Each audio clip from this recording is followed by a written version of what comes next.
Woo!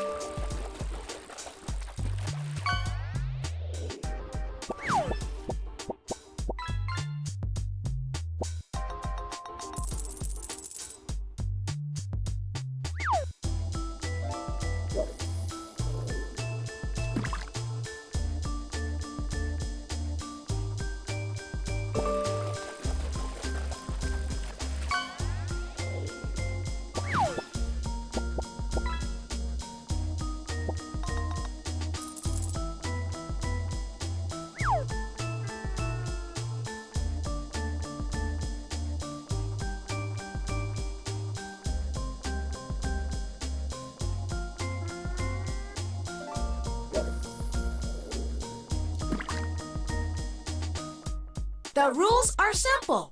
Make your way to the center of the screen, and the first to touch the goal ring clears the stage.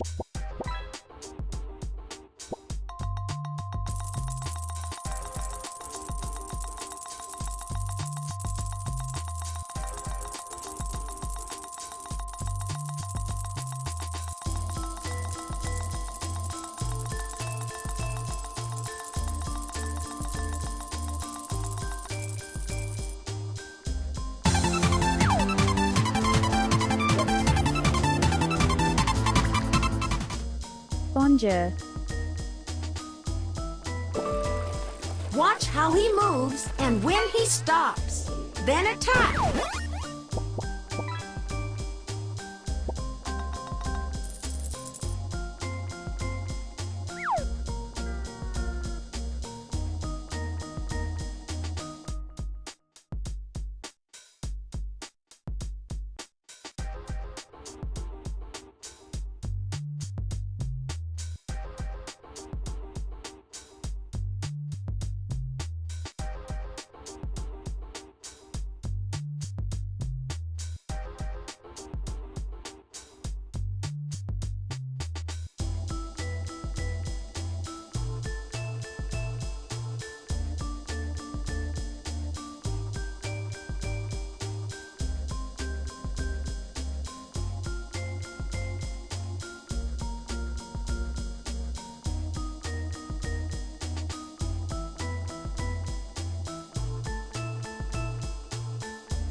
This wasn't covered by your PTO, by the way.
Look, look!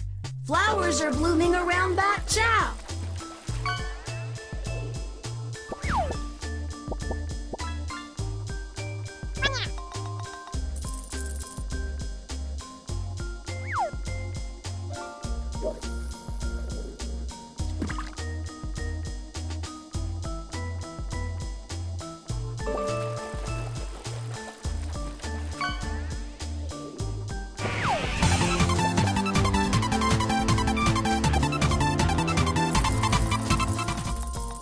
Subbed for 12 months. Hot damn.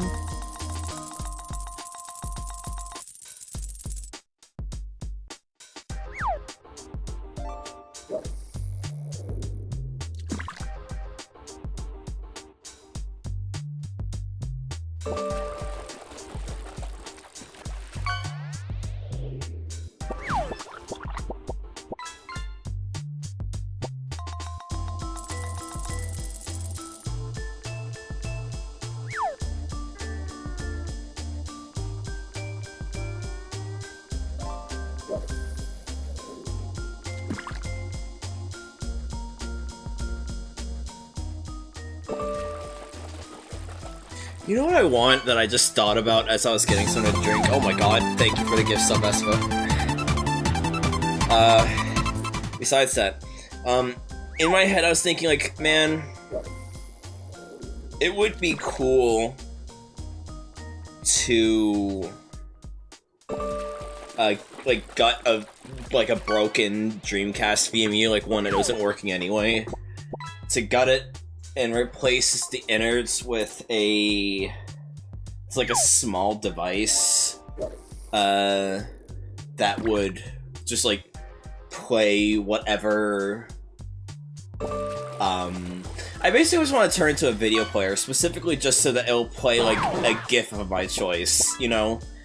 Like, I think it'd be cool to have it as like a faux badge, like an ID.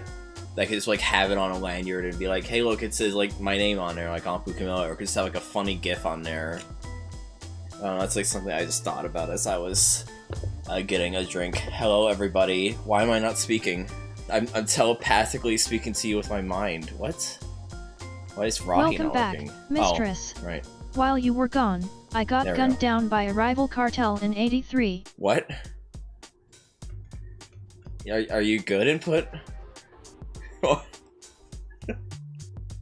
Huh.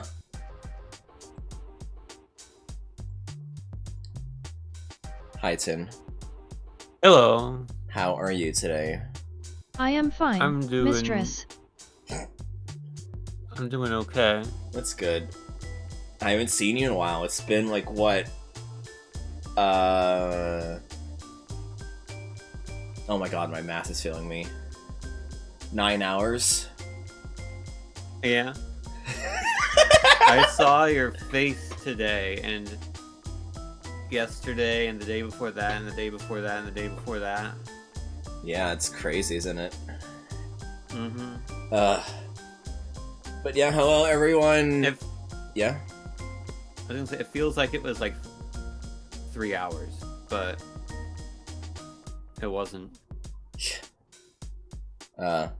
Yeah, hello everyone.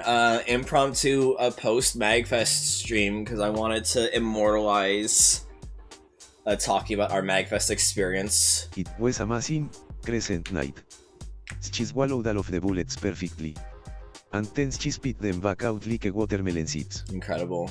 But yeah, so we went to MAGfest. It was a lot of fun and I wanted to just hang out, talk about it. And Tin was there with me, so I've invited him on board for that. Hello, I get to talk about my MAGfest too. Hell yeah. Ah, man. Is there anything we want to say, show, or do before we just start into the game while we talk? I need to load it up real quick. Yeah. Merch halls, I don't have any pictures of. I could take a picture of it, but I need to... I guess while Tin loads it up, I'll try and line up my merch for a photo. It's just a problem right now that, I sort of was disorganized with dumping everything in to bags just to try and... Also, I fucked up that there's only one song. But it's fine, we didn't do the full pre-stream anyway, so... I sort of just dumped everything into bags to try and make sure I could even get it out of the hotel. Because I definitely came with not much free space, and when it turns out, if you don't have much free space, and you go out to a convention, you end up with even less free space. So... yeah, my room is a bit disorganized because I got a massive fucking stack of bullshit that I crammed into bags and then just dumped on the fucking floor because I was driving for 4.5 hours.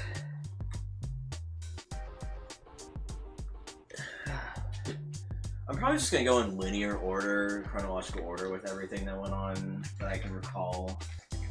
But let me see if I can get my You notes. could, if you save things to your guidebook, you can look at that Yeah, I did. to reflect. Yeah. Maybe I'll do the same. Can I do this actually? Oh yeah, this will be grand. This will be a grand old time. Let me. Oh my god, what's my hype chest? I guess it's a emote. Yeah. That's what I got. Let me switch this scene. Why is it only playing one song? What happened here?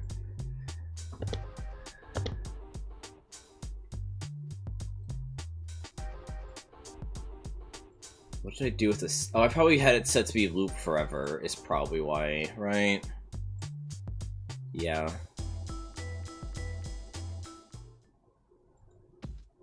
There we go. Okay, let me see if I can get this working. My room's a fucking mess, so sorry in advance if you do not like messy rooms. Let me put this right here so I don't fucking flashbang like goddamn face.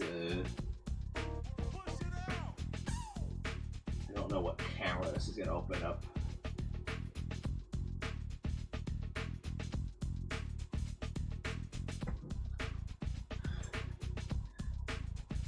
Let me see. Because I don't feel like taking pictures and then transferring them over, so I'm just gonna switch to my webcam.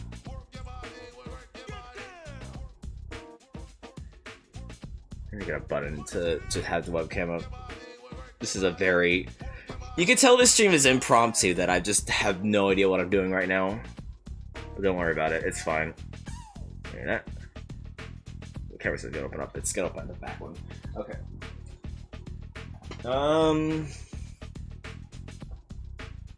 Where's my tripod?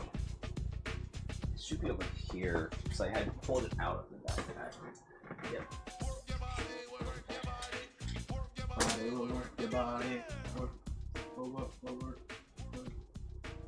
So yeah, here's my bed. You get to catch a glimpse of my fucking bed.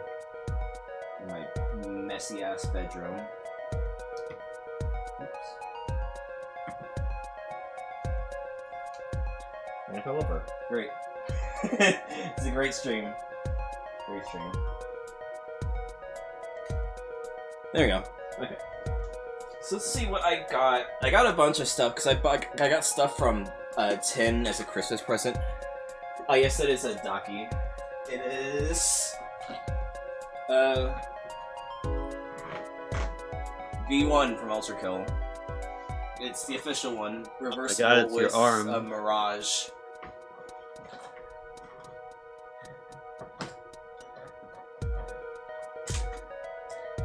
So this is gonna be a bit awkward because this is opposite where my computer is, but I'd rather have it here than anywhere else because then everyone's gonna point and laugh at how messy my room is. I did not see this on my stream, so I'm just gonna be like... No, I'll move it seconds over. delayed. I'll move it over. 1 second.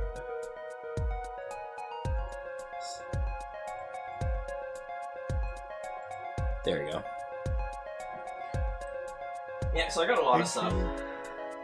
I wanted to get a shirt. But they were out of stock for it, unfortunately, by the time I went there. I did get this, though, which is a, I think it's tempered glass or something, I don't know, might be metal, actually. I think it's metal. But it's because it's, you know, MAGfest was Mega Man themed, so it's an M tank instead of an E tank. I thought that was really cute. Cool. Yeah, so what we got when you got the Sonic card. What else do I want to show? I got a bunch of prints. Let me show that off. This one might be a bit more awkward to show off on camera. Let's do this. You can see my plushes. I got a lot of plushes, actually. I got an embarrassing amount of plushes, and you can see some of the new ones I got, because last year Tin had gone to MAGfest, and he got me the Woodman plush. So I'm very happy about that. He also, for Christmas, got me the Marks plush from Kirby. To help bolster my collection of Kirby plushes, because now I have Meta Knight, Magor, and Marks. And I got the Joke Explainer plush at MAGfest this year, which I'm very happy about. I'm gonna have to find a better spot for him. My bed is like almost all plushes. Like this is almost taking up half my bed now. It is a bit of a nightmare.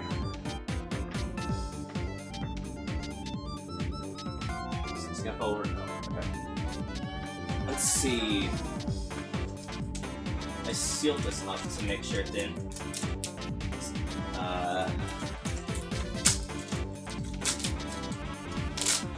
Like fall out.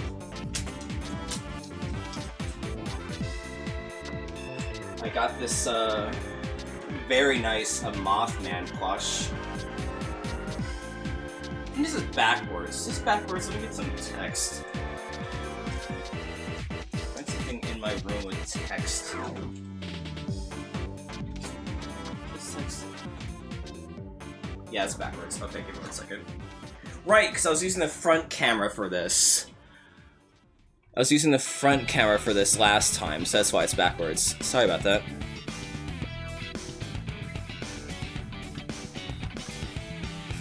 Boop! There we go. Yeah.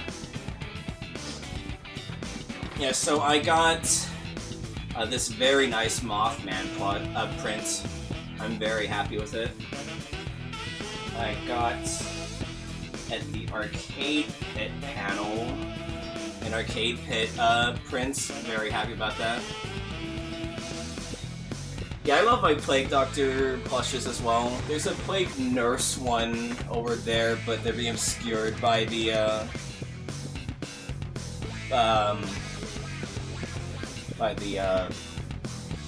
octopus. That's what the word is. I didn't get it from MAGfest, but I do have the shark. I just don't have space for them on the bed. Let's see.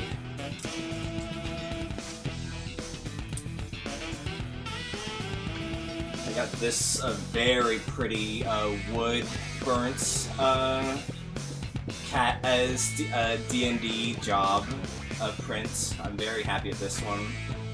And unfortunately, the paper bent slightly here, but it's not like any actual part of the print, so it's fine.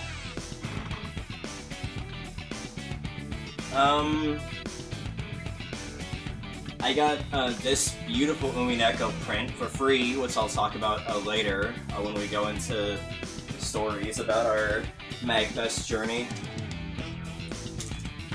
And lastly, for prints, they had a free library, which was you could drop off or take anything there for free. And I got this insane Garfield and Miku print. I'm very happy with that. There's also a, well, I'll talk about this one as well. It's a punch card. Let's see, where else is my stuff? Here it is.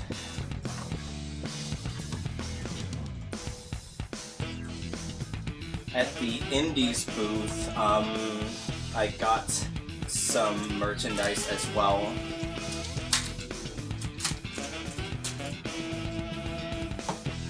Let's see. So there is a game that I have streamed once called Of the Devil, and you can collect phone charms in that game, and they were selling, physical versions of them. So I got 3 of them. Here's the first one. The second one. And the third one. They're all very nice. I don't have a charm holder for this phone, but I'll figure something out. I don't know if I should show this one. I met up with a friend and they gave me a pin of one of their characters. But I like you're like, I don't know if I should show this one, and then immediately showed it. Well, I'm sure it's fine, though. Yeah. My friend Bitebox met up with him and he gave me that pin of his character. Very nice stuff. Where is the last thing I got? The last big thing I got. I was gonna say, do you know, Tim? Do you know where I put it? No, I already know where I put it. It's, vitamin C pill tablets. No.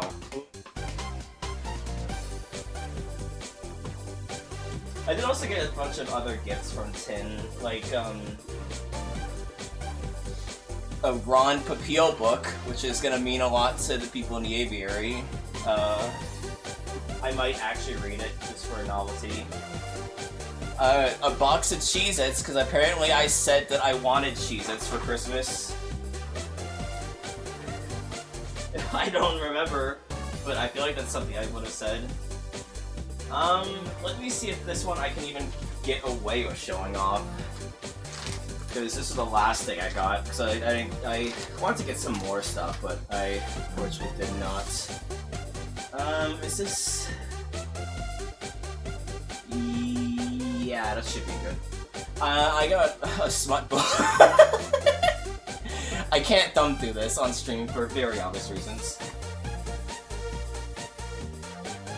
It is, very good, though. Actually, where's my badge? I need to find my badge. Where did I leave my badge? Probably dumped it in here, right?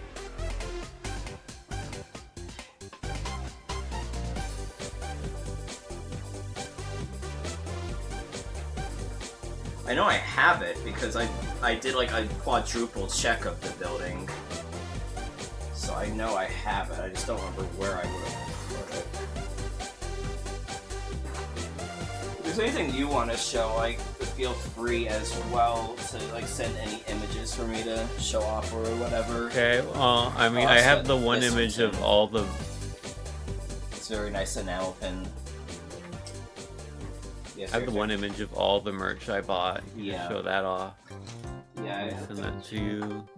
Yeah, let me try and find my badge and water bottle, because I know there was a bit more I wanted to show there, and then I'll show your stuff off.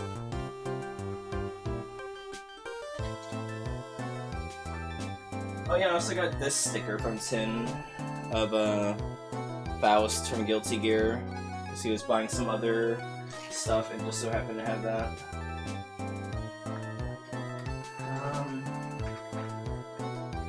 Oh, I'm already getting winded, and we haven't even started the stream properly.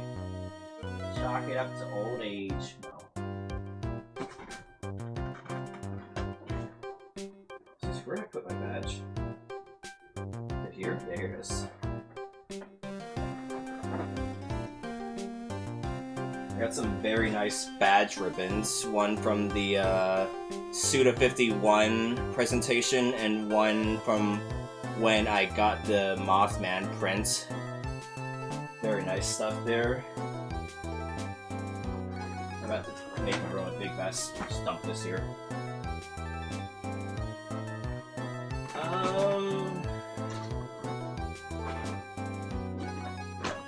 Be a dear and entertain the group for a second while I try and find my water bottle.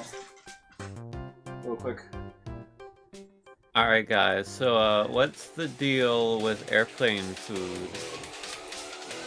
This is the music I listen to when I talk about airplane food.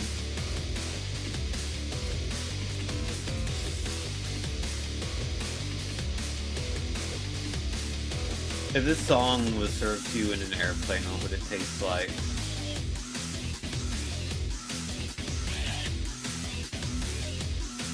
Yeah, Vespa, I hope you can come with us next year. It'd be really fun.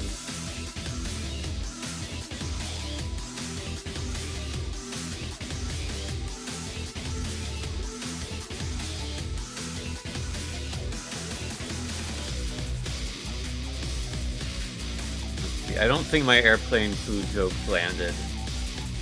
I've got no idea why. Surely that's like the pinnacle of humor.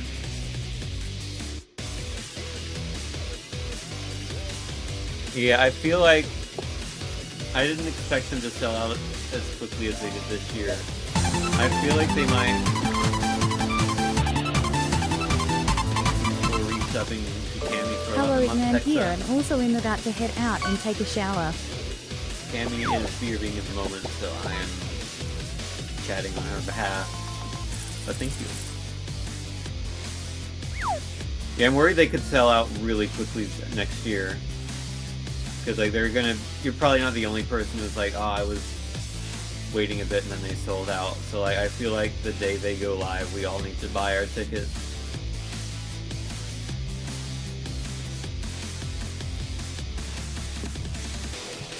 So we need to make sure we have the money. Exactly. Just get my earbuds back on. And if you don't, you just ask me to buy a ticket for you.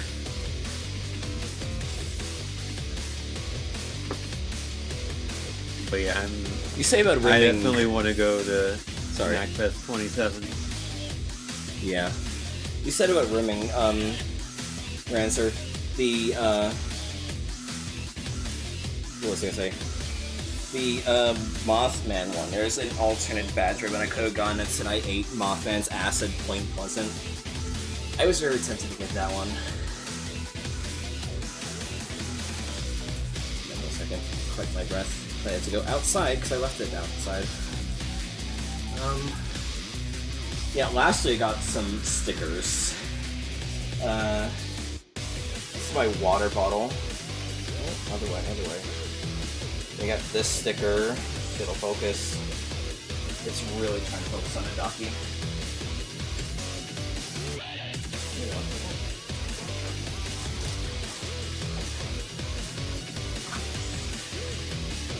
There we go. Yeah, I got this sticker.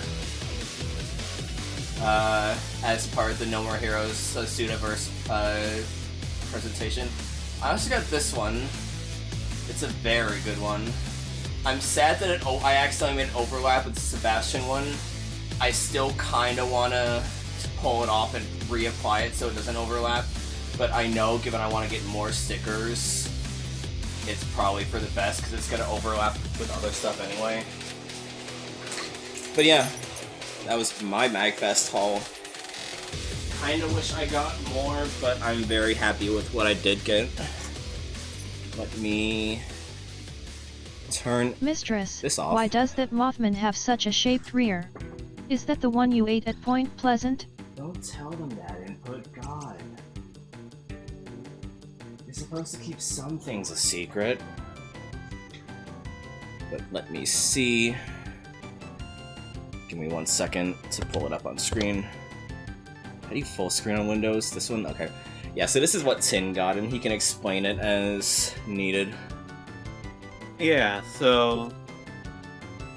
Yeah, I don't know if I bought too much, but... I don't know. MAGfest is one of the things where, like, I don't really have that much of a budget in the sense that, like... As long as I have the money, I'm willing to spend it on stuff. Yeah. If I see it and it looks cool and I want it. Because there isn't any other event quite like it. At least that I go to each year. And just seeing all the vendors and having like all the unique stuff that they make, you know, I want to support them. Yeah. So anyhow, starting on the top left is a Kirby plush, I think. Oh, it's a Kirby series plush. I think it's Kirby with the color scheme from Smash. Like Yeah, it might be Scheme Meta 8. Knight's color scheme for Smash Kirby. Yeah, I know you were saying like you thought it was Unmasked Meta Knight, but I think it's too Kirby shaped for that, I think it's just Kirby color 8. But it's really nice and I like it a lot. And there's a Bochi the Rock poster. That was the only Bochi merch I saw, which was sad. At least there was more than 0 Bochi merch. We'll get to that in a picked bit. up- Kath, we're going in order. I picked up the one thing of Bochi merch there was. Even though I told myself I wasn't going to buy any posters this year, because I bought 2 posters last year and they just sat in a corner the I whole would year. not I've so never catch put them elevar up. my beautiful face. Do not to delete this image now. This is standard to the guest degree. I'm just sad there's no Umineko merch. I crawled the entire place like 15 times, no dice. Very sad about that. Yeah, this is my haul for the record, Bug. Cammy showed off hers earlier. This is a photo of all the stuff I got. So yeah, I ended up getting 2 more posters. There's the Bochi one, there's the Kirby Air Ride one on the bottom left. That is really cool. I've been on a big Air Riders kick. This is not the only Air Ride related thing I did at MAGfest, but we'll get to that later. But yeah, I saw that poster and like, that's really cool, I have to have it. Then on the far left, there is that, like those 3 CDs, it's like a mini poster thing. Oh yeah. I thought that was cool. They're like Wipeout styled art that they had of like consoles and controllers, and I thought that was really cool. Then on the bottom is an Arcade Pit poster that I got because I went to the Arcade Pit panel. Spoilers. Unfortunately, it got a little bit in my backpack because I had to shove it in there and get going. But I think it can be unbent with enough Yeah. time. And you know, put a book on there or something and it'll fix right up. So then on the top right, I guess we'll do all the big things and we'll go to the little thing. I got a Splatoon shirt that I thought was really cool. Unfortunately, when I got it, they were out of large, which is my size, so it's an extra large, so it might be too big for me, which would be unfortunate, but if it is, so be it. I can just like wear it around the house or whatever. So then we zoom in some more into like the cluster of stuff in the middle.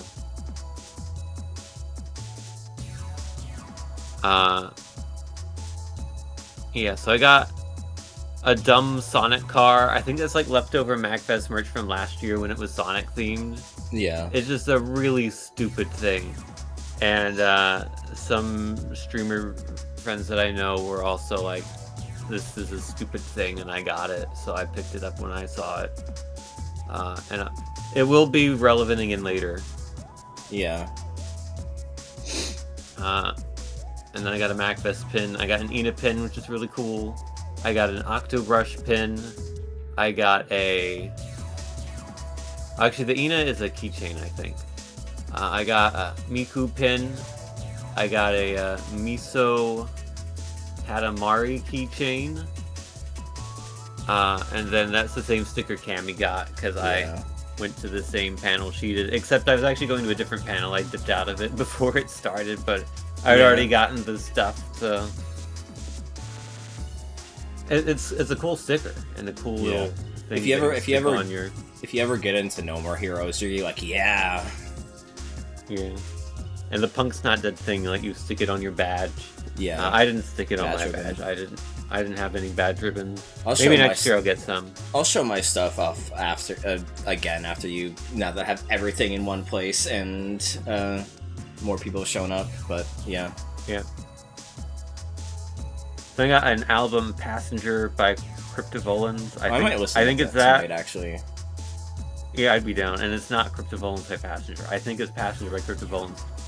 But yeah, it's like really experimental MIDI music is the best way to explain it. I found out about it several years ago and quite liked it. Yeah. So when I saw they were selling an album at MAGfest, it was like a special MAGfest 26 edition. I was like, I'll buy that. I think it was the one that they had on the counter, so it might have been the last one. I don't know. I was just like, I'll have this, and then you get it from Rock Island?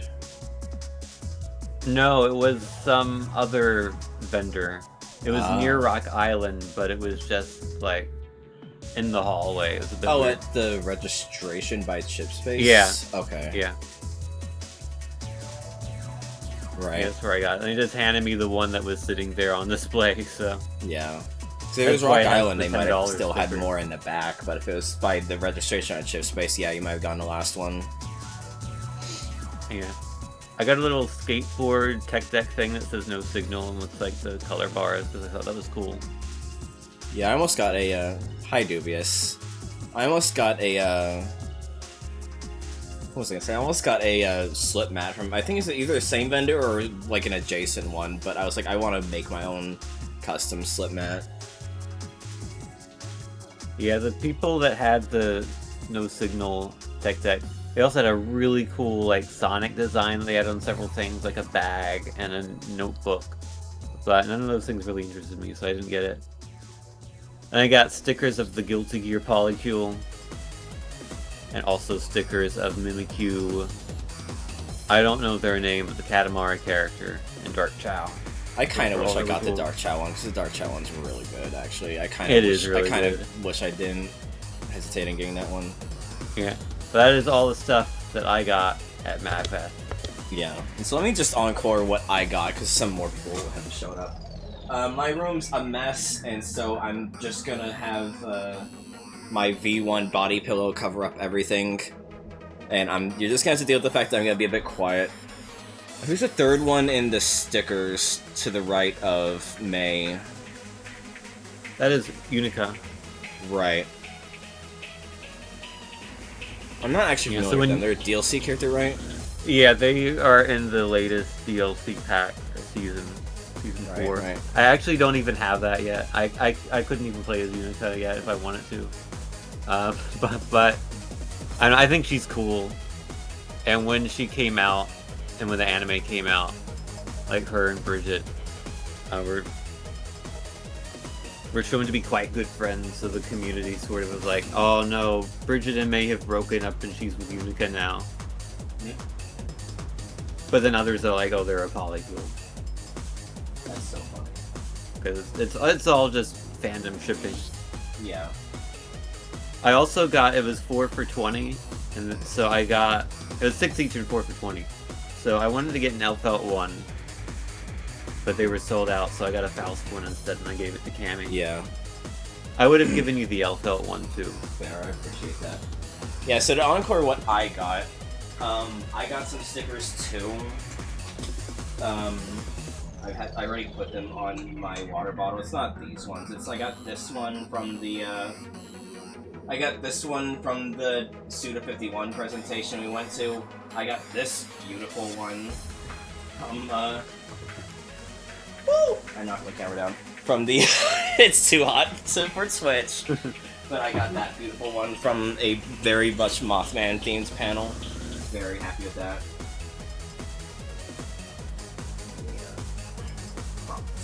Fall over again. Probably not. Yeah, no, it's not gonna help at all. This is my badge. For getting a later thing from the same Mothman one, I got a badge ribbon, and I got the same Suda one from earlier as well. But I actually used it because I actually went to that panel and it was really good. But we'll talk about that later. I need something to prop this up because this is a very shit setup that I got right now.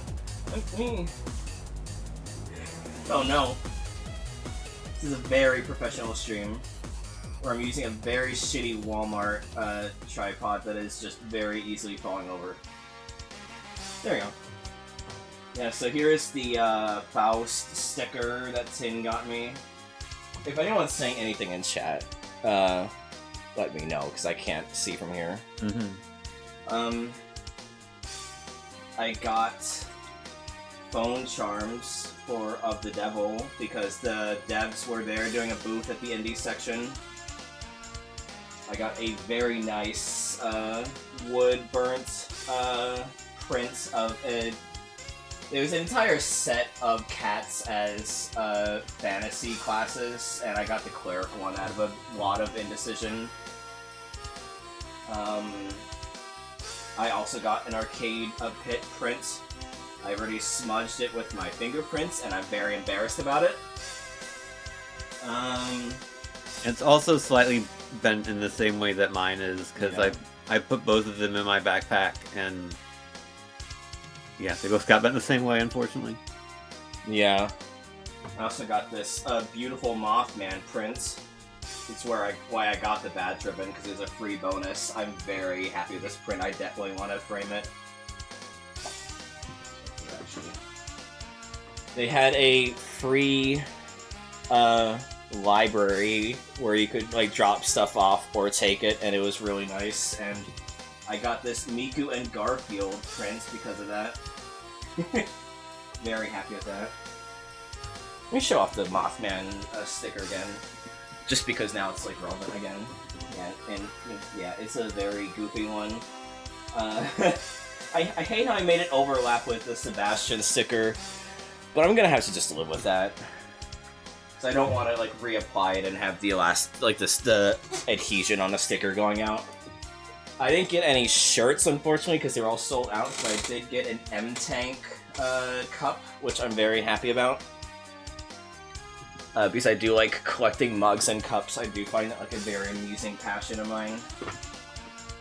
I didn't buy this, but I did get an Umineko print. I'll talk about that in a bit. And lastly, I did buy Smut. I'm not gonna thumb through this. I'd be tempted to, but I know that any panel I show will get me banned from Twitch. But I did buy that, and it was really nice. It's some very nice art if you're into that kind of thing. Like, they're a very talented artist. I do want to get the other volumes at some point, maybe if they show up next year. Yeah, I skimmed through when you showed it to me, and yeah, it's pretty cool. And that's basically my haul for MAGfest. It's very nice stuff, not as much as Tin, but still some very nice stuff. And with that, we're gonna switch over because we were gonna just basically recount our MAGfest journey.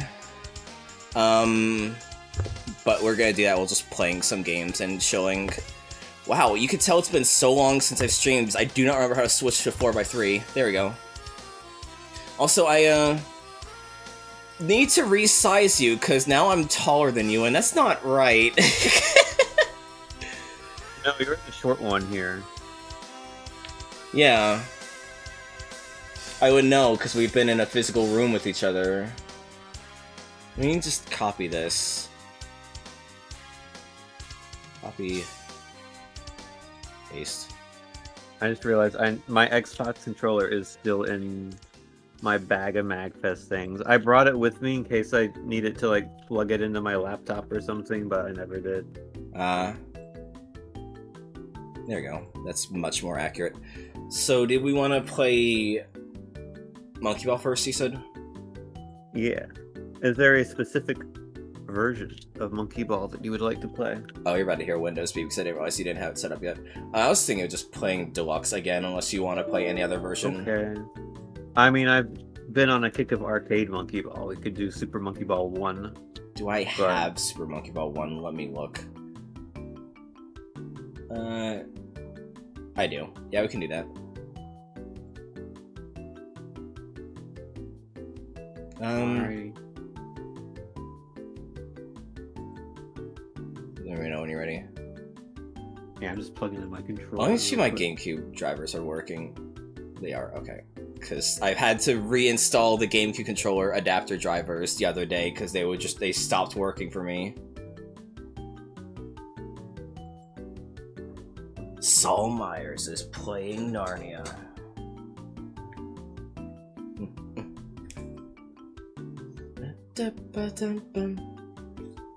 Yeah, I'm so excited for the Retro Achievements the Retro Achievements rollout. Because more excuses to play the Wii version of No More Heroes is always fun for me.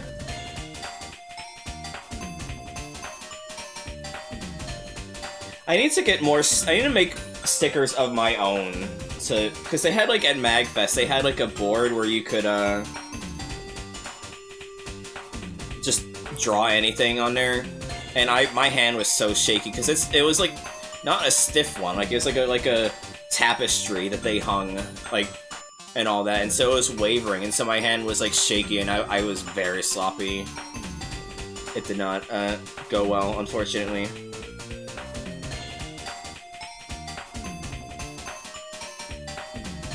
so I just want to get some stickers to be able to put out. I think would be fun. I would love to do something at the marketplace myself, but I know that A, that'll be insanely expensive to set up for, and B, it would mean I would need to have someone else do shifts with me, otherwise I would miss out on the entire MAGfest. Yeah. I mean, if like me and Vespa both come, we could all do shifts. Yeah. That would be fun. Yeah. I do think it, from what I've heard, it's like quite hard to get into the MAGfest market, because there's so many applicants. Oh no, I'm 100% certain about that.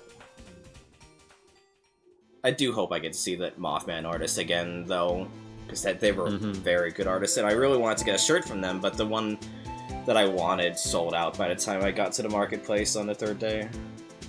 Yeah. There weren't any artists in the marketplace that I, like, already knew of specifically. Last year, there was, like, Mighty Sen. I knew of his art.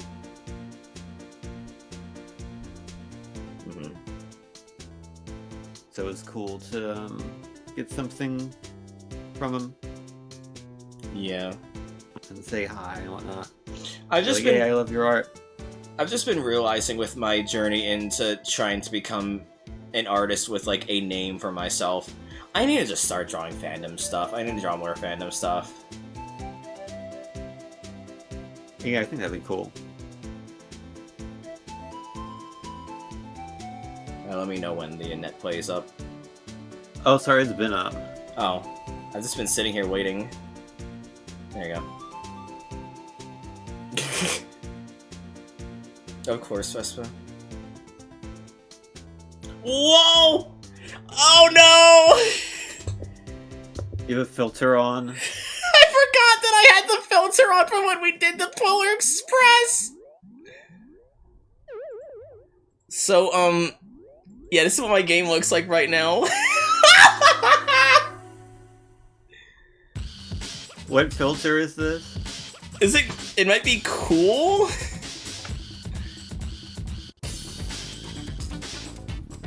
Yeah, cool 1. I'm turning it off. I'm turning it off. What the fact that Dolphin has so many filters like that is one of the most baffling things. They're all so bad, too. Is there a trans filter? No, they're just really saying, cool if like, there Marshall's just saying that one looked like it because it was pink and blue. Oh, true. Needs a bit of white in there, too.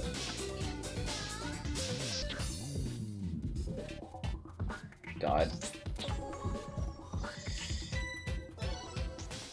Let me check options real quick. Yeah. This game looks so weird to me as someone who's just too used to the vibe of Monkey Ball 2. Yeah. It's not that different, but it's just different enough. Yeah. Like, it feels the same, but it looks different. Yeah. Let's see. Oh, thank you. We can do... So this first game has competition mode where you can both play at the same time. But it looks like you choose each stage. Let's do normal mode. I was gonna say, because even if that wasn't the case, you'd still clown on me. Yeah.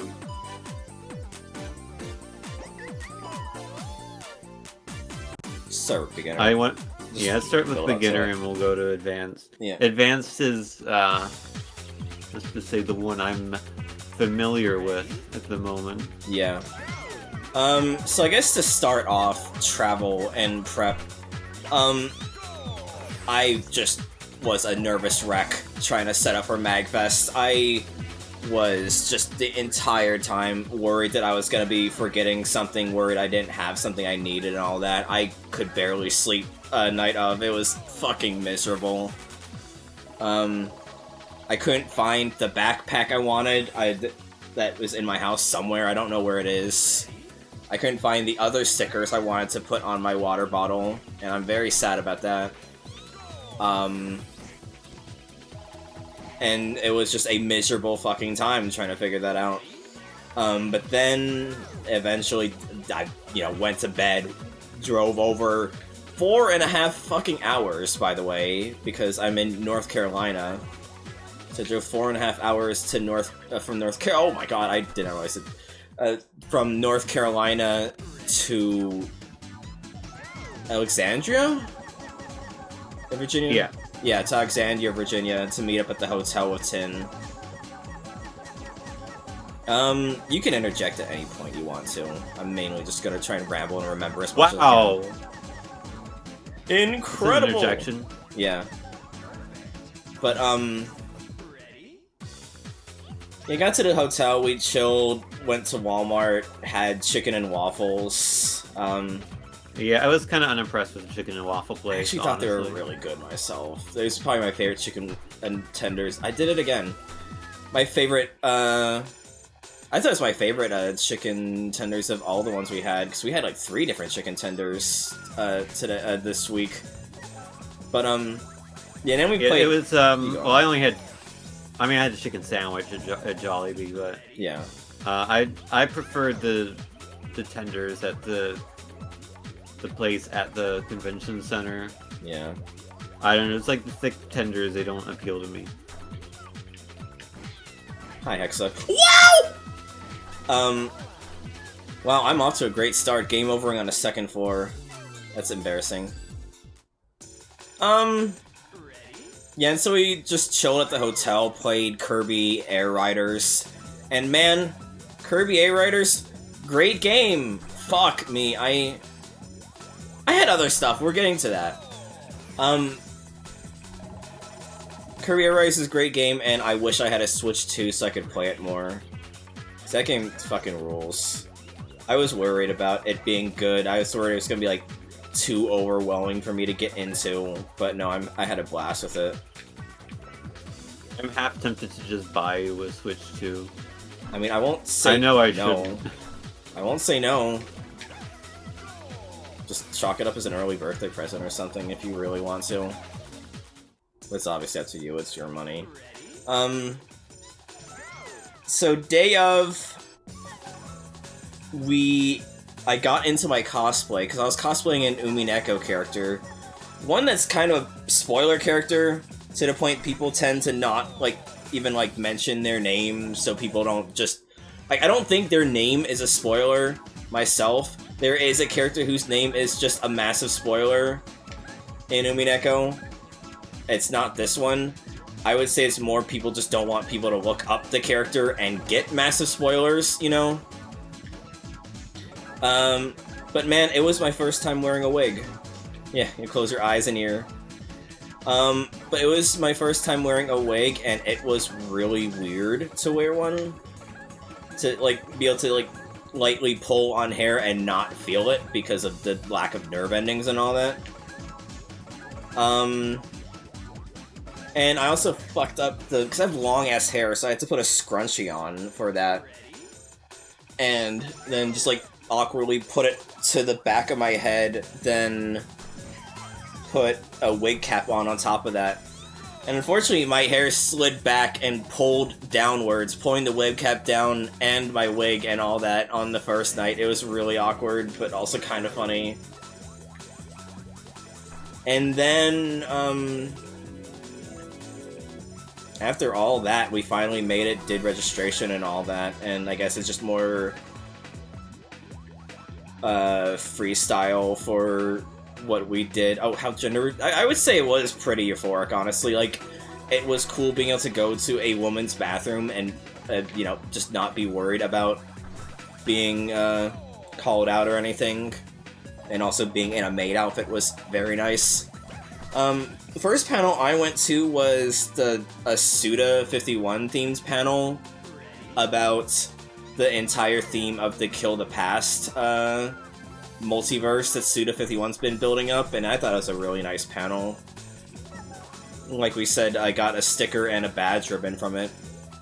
What did you get? What did you do after while I was doing that?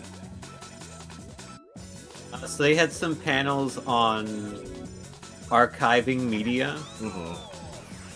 I probably should have just gone to the second one, because I think that's the one that would have interested me more. That was on digital file archiving. And the first one was on, like, physical file archiving, like documents and things like that. It was still interesting, though. Like, it wasn't necessarily relevant to me, but it's stuff that is like adjacent to being relevant to me, so I thought it was cool. Yeah. To just, get a basic understanding of what some of that stuff entails. Right. And the host was good as well, so yeah. that helped. Then I went to, after the one I've done, I went to a panel on Mega Man X6, and it was going into why the game was necessary when the devs did not ever intend on it being continued after X5. I did not think it was a particularly great panel. I would not say it to be awful, but it kind of more felt like they were just saying X5 wasn't that great anyway, so it's fine that it's not the end of the series. Like, oh, X5, spoilers if you care for Mega Man X plot, ends with Zero's death, but they bring him back, but it's like not the first time they've killed Zero and brought him back over and over again. Or, and it was like comparing and contrasting the writing for Alia and all that, and the difficulties of the games. It wasn't a terrible panel, I just didn't think it was particularly interesting, honestly. Weren't you doing something else while I was doing that panel? Or were we still in the archiving one? That was the second archiving one, I think. Yeah, and then I don't remember, it kind of blurs for me. Let me pull up my phone lightning fast and check guidebook. So I don't think I put... Oh, fucking hell. Droid cam... No, don't use my camera right now. Stop that. Sorry. So I don't remember everything I did, and unfortunately a bunch of stuff I ended up not doing. I mean, I feel like you might get interested. I think they might have it recorded, Vespa. You might think it was fine. It had a bunch of technical problems, unfortunately, though. Put my guidebook. Yeah, I think they do make recordings of them and they give them to the presenters, and then the presenters can upload them if they want to. Yeah. Because I've seen some of them have been uploaded. Like the Cursed Zillow Homes panel got uploaded, and that I kind of want to watch. We were doing something else when that happened. I don't remember exactly what we were doing, but that one looks really cool. That might be fun to like watch in the SciTube later. Yeah. But what the fuck? Nice. But yeah, so there's a lot of stuff I wanted to see. I didn't either because I was busy doing other things, or I changed my mod. And yeah, it's kind of a shame, given not all of it's guaranteed to be archived and all that, but it's like, you can only do so much in like 3 to 4 days, depending on how many days you go to, you know? And so it's like, I'm sad I missed a bunch of the stuff, but it's like, it's whatever, you know? Yeah, I think at that point, after the X6 panel, I was crawling the marketplace, and I got the Mothman print and all that. Maybe I went to consoles, I don't remember. I went to Jam Clinic a few times, and man, I almost started fucking sobbing at the Jam Clinic. Like, there's something about, like, hearing nostalgic music, performed, or, like, remixed arranged that will just hit different and just remind you of what you loved about the original work and all that. And it will just, it's just, like, fucking hearing a live... Because the Jam Clinic is just, they just do live performances there and all that. They opt in live performances, and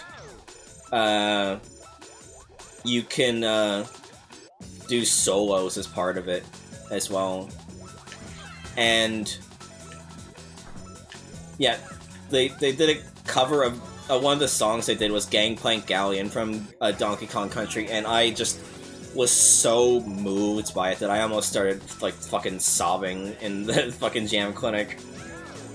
They played... It really is something to, like, live music like that, especially if it's, like, a song you've already heard. Yeah. It gets me emotional, too.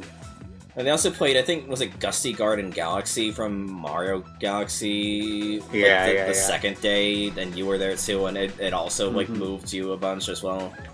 It was so good.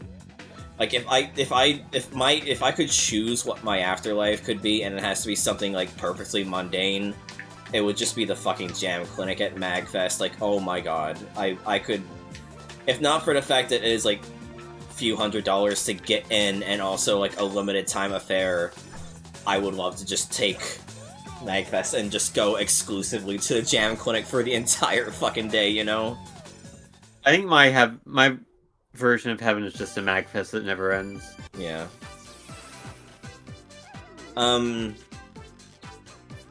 Then we went to Slowbeef's panel, where he made his friends play fucking obscure-ass games. That was a fucking time. It was wild. It was probably the best panel I'd been to, other than the Sudaverse one. That one was really good. That was a really good panel. I got to get my photo taken with a Slowbeef, which just I was not expecting to be able to do. It made me so happy to get a photo with fucking Slowbeef. Yeah. I even told him, like, that Retsupre was my childhood, and he was talking about, how, Diabetes wanted to come, but, couldn't. And yeah, it was so crazy getting able to meet a man who was just, like, fucking legendary to me, and get a photo taken with him. And then I think after that we went to eat at the, I'll get to that, Marshmallow. Spoilers. No, I'm kidding. I don't care. I did get to... we went to the, Can I add to the Slowbeef panel? Of course, yeah. Okay. Like, you can interject whenever. I'm just going off my memory. Yeah. So, like... Yeah, I don't know that much about Slowbeef specifically, but... You know, he has a bunch of streamer friends, and I know some of them. Like Sebmal was there. I Tuesday, said hi to Sebmal. Author Blues, and Skybills. I met Sebmal as well last year. Oh yeah, it was nice to see. Yeah, I want to interject to your interjection. When you walked up to Sebmal, he fucking offered you like a flask of alcohol. and was offering it to his other friends as well. And I don't drink myself, so I was like, "Thank you, I'm good." But it was funny, and he said, and, like, he did it so sneakily as well, which was the best part. Yeah, and this was at 4:30 p.m. I think he had said he woken up like a few hours ago because he was intending on like 1 hour ago, an hour ago, because he was gonna be part of the panel, and then he was gonna just go late at night, I guess. But yeah, I think he tends to do late night stuff, I think. I did not say hi to him. I felt I was just nervous and didn't bother anything. Maybe I'll just like say hi in the fucking like in Twitch. I was like, hey, saw you at MAGfest. It was fun. I was the lady who was sitting nervously next to Tin because I didn't know what to say. Yeah, that'd be cool. Anyway, go back to your interjection. I wanted to I also met Author Blues. I said hi to him. Yeah. That was when the panel was over. We were walking out, and he was walking out next to us. I got within like 5 feet of Ty Tuesday on 2 separate occasions, getting ready to say hi to him. But then both times he had to run off before I could. So yeah. And then both of those are streamers who have played Salco before. Yeah. And I think they both know about my streams as well. Yeah. And then we ate at a chicken place at the premises because you wanted to go last time and just didn't. It was really good. Yeah.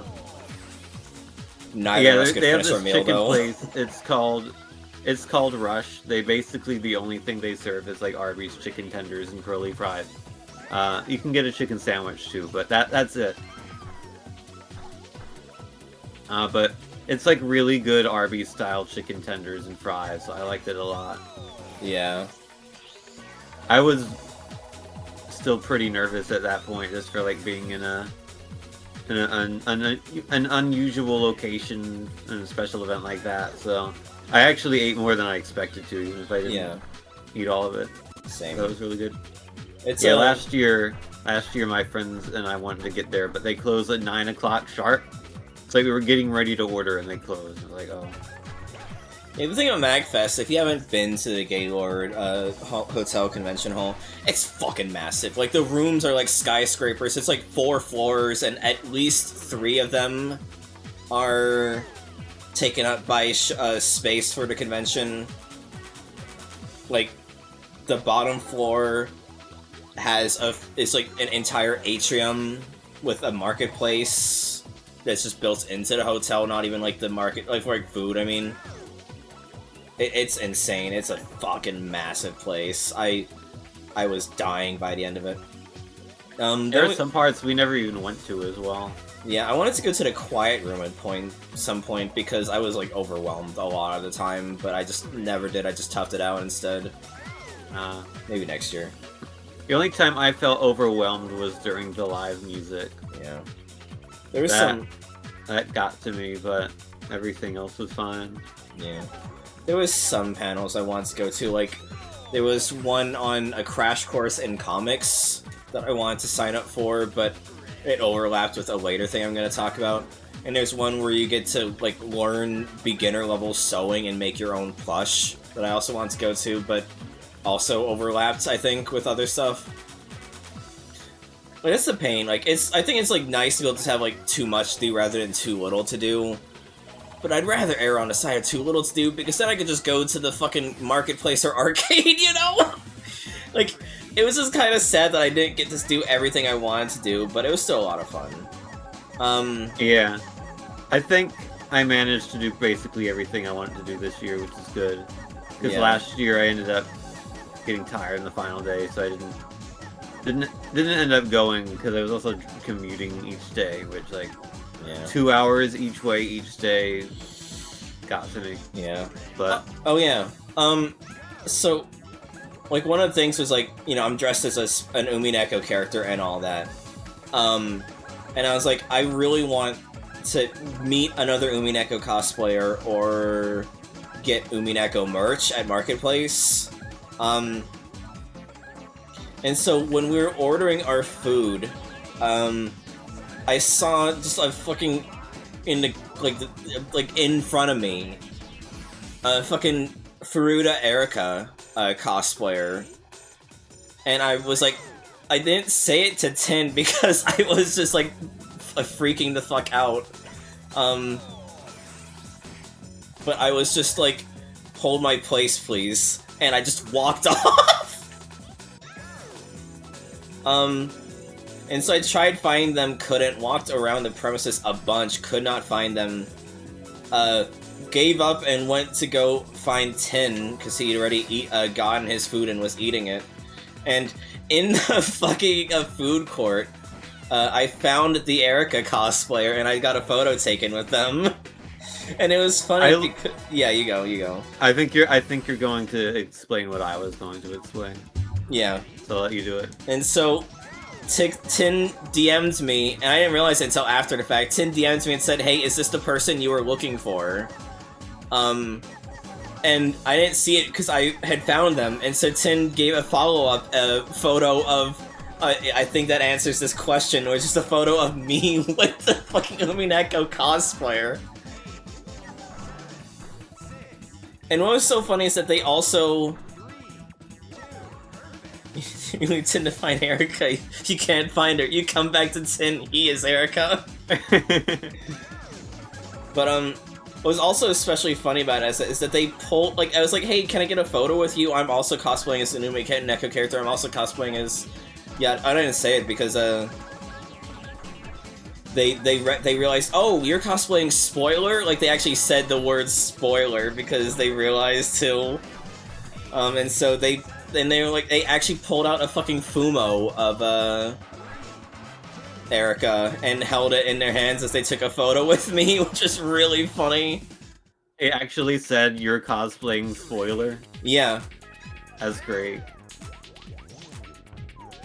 Okay, let's not be stupid here. And then we went to a panel on the history of game saves, which I thought it was neat. It didn't go into as much detail as I would want for it to be, but I thought the two presenters were really funny, and so it made up for it. It had a lot of audience participation as well, which is really fun. They talked about, like, high scores, history of high scores, history of battery back saves, EEPROM, and all that. Yeah, I thought it was probably the least... It was probably my least favorite panel that I saw this year. For me, it's the Mega Man X one. Yeah. I don't know, the Game Saves one felt a bit too much like I was back in school. Fair. It did feel very lecture core. Yeah. But they gave away punch cards, you know, like the very archaic form of data saving to anyone who, like, was doing audience participation. And so at one point they were asking for... They, like, had examples of games on screen that had of types of saves. Oh, that's the type that, like, different kinds of saves, like, save anywhere, or save but it restarts the dungeon, or, like, auto-saves only and all that, and, like, the tiers of, like, difficulty to that. And it showed a bunch of examples of games, and had audience participation to try and, guess what game was what. And I impressed them with my autistic level of Resident Evil knowledge, because I specifically called one as being Resident Evil 4 Remake, because it was a typewriter in, like, a cave or something. And the presenter was like, is it RE4 Remake? I didn't know, I just put it because it was a typewriter. And so I got the punch card there. Yeah, and I missed the comics panel, unfortunately, because of, I got to see the Proto Men live, because they're gonna be doing a debut of their newest album, of Act 3, and to, commemorate that, they did all 3 acts in, narrative chronological order, and so I got to see Act 2, that night, and it was fucking fun. It was so fun, seeing, well, it was so fun, hearing that album live, and, man, hearing the fucking guitar lick, to The Hounds, it was electrifying. Oh my god, it was so fucking good. My feet by that point were jello, though. Like, I was dying. Like, I could barely stand without my feet feeling like they were gonna collapse. I was fucking tired at that point. Before that, I went to Rock Island to try and get the Joke Explainer Siva Gunner plush I showed off earlier, but they did not have it logged in their system yet, and so I couldn't get it. And so I had to wait until after the Proto Men concert to try and see if they had it, and they did, and so I got it. What did you do during the Proto Men concert? Do you remember? I think I just went back through to the the marketplace and the arcade. Yeah, that's when you got That's the when Air I got- Ride one. No, that's when I got the Mochi one. Because we had I got the Air Ride one the first time we went to the marketplace, which was like 3 to 5 p.m. sometime around there. Not that whole time, but like during that time period. You got a poster as well. You were like, we should go back to the car and put these in there. Oh yeah, that's And the then one, yeah. right after that, I went back to the market and bought another poster. And then I just had to... I could have gone back to the car again, but I just held on to it for like 4 hours. Yeah, because the parking was a nightmare. The first day, because it was the first day, we lucked out and got a really close parking garage. Second day, we had to, like, GPS to find where parking garage were in the area. There's like 3 or 4 in the area, and they all look the same internally, despite being, like, 3 separate parking spaces. It was really weird. And then the third day, we just went to the same one again, I think. Or at least a similar one. No, we went to the similar one, because we had to do other stuff, which we'll talk about later. Yeah, the second day was the only one where we had the faraway one. Yeah.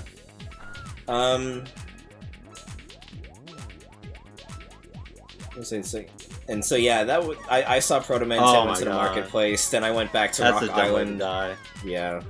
Then I went back to Rock Island to get the Joke Explainer plush, and I think that's all we did for the first day. Yeah, Okay. I think after the Proto Men concert, we went back.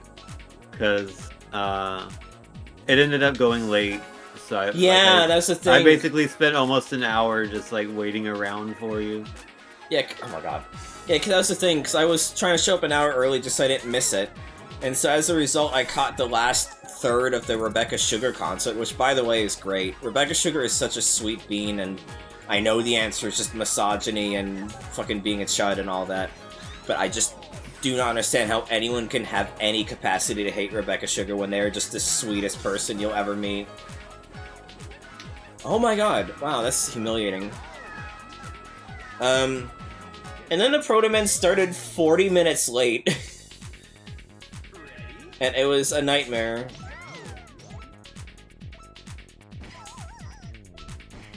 It was worth it though. It was worth it though, but yeah, my feet were gelatin and fuck me that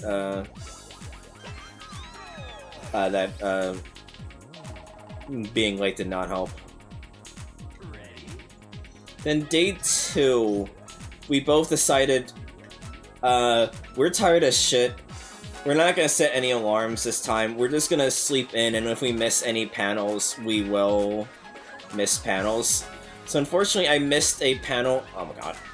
I missed a panel on Shibuya K as an aesthetic in video games, which is a shame, because I really wanted to see that. But we decided tomorrow the second day would be a more laid-back one. So we mainly just hung out in the marketplace and in the arcades and all that. But before that, we went to the chip space because one of the members of Timmy Turner's granddad wanted to get autographs with all the Siva Gunner members and Timmy Turner's granddad members they can find. And so we go over there trying to communicate where to meet up. I don't exactly figure it out. I go to one part of the area. I realize in hindsight that I had stood right in front of them without them realizing it's me, and without me realizing it's them. Got a selfie with Vinny Vinesauce, because he was there signing the Siva Gunna cardboard standee from the DJ set. That they would do, like, later on in the night. So I got a photo with Vinny Vinesauce, and I just walked past the person that I was supposed to do signing for, and just stood there awkwardly in the wrong space before going back to where the right space was, and eventually finding the person and doing the signing. So yeah, that was very awkward. I didn't get to see Vinny because I was too busy drawing On the Taco graffiti board. Tom on one of the graffiti boards. So if you look on my Twitter, you'll see I drew Taco Tom on the graffiti board. Literally, Yeah. that's what I was doing when Cammy found Vinny and got her photo taken with him. Yeah. So we were like split up for 2 minutes, and then that happened. And if I had gone with her, I would have seen Vinny. But I saw him last year at the meet and greet and said hi to him and thanked him for playing Salto. Yeah. So I'm fine. I didn't get to see him this year. Yeah. I also missed Throne controllers, which made me sad because at that point I was running off a high of getting photographs, and I was like, I would love to get a photograph with Proton John, but like, oh well, you know. And then we just went to our arcade and just hung out there for a while. Yeah. Do you remember anything of what we played? I played a bit of Afterburner. You played a bit of Crazy Taxi. Yeah. Did we play Typing of the Dead that day, or was that the day after? I think it was yesterday, right? Or the I don't second remember. day. We played it someday. Oh my god. Oh. Yeah, we played Typing of the Dead, the Japanese version, and we beat the game because everything at the arcade was free play. Yeah, I guess I should talk a bit about some of the games I played too. Yeah. Although I did want to bring up one thing about the signing as well, or Go for it. not the signing, the Secret Gonna Meet and Greet.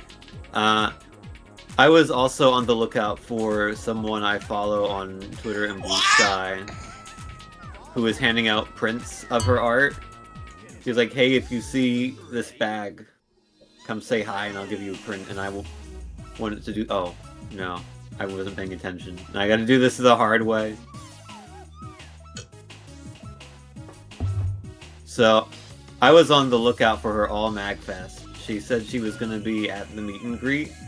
So I was like, okay, I'll just look for her in line. I did not find her, unfortunately. Yeah.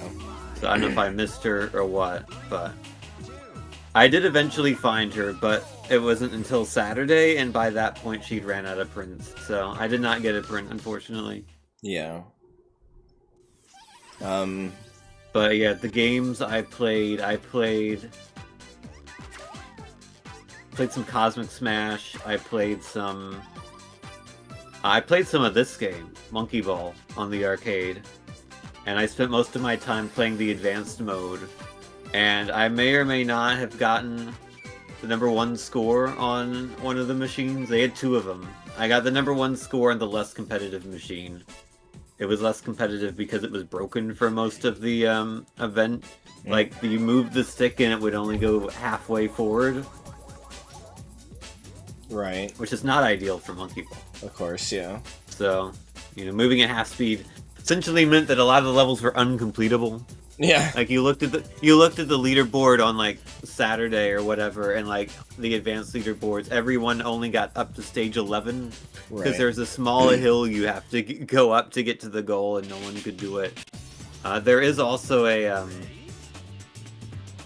a green goal in that stage, which would have been possible, but that one is extremely difficult, so no one managed to do it. Yeah. But yeah, the other machine worked. And at one point I had second on the machine that worked, but then my score got beaten. It might have ended up staying in 5th place, but probably not. But yeah. I also played Daytona USA 2. Oh yeah, I played that with him. It was great. Yeah, we also played Rush 2049, the arcade version, which is a fairly different game from like the console version. They're both very good. Yeah, it's but fun. They are different. It wasn't linked though, so we were not playing multiplayer. Yeah. I don't remember like which day I played which game, so I'm just gonna talk about all of them now, I guess. There was a game called Aqua Rush that I think I heard of before, but I never actually played before. That game is really cool. It's like Tetris, but you have to build the pieces and they fall upwards. Huh.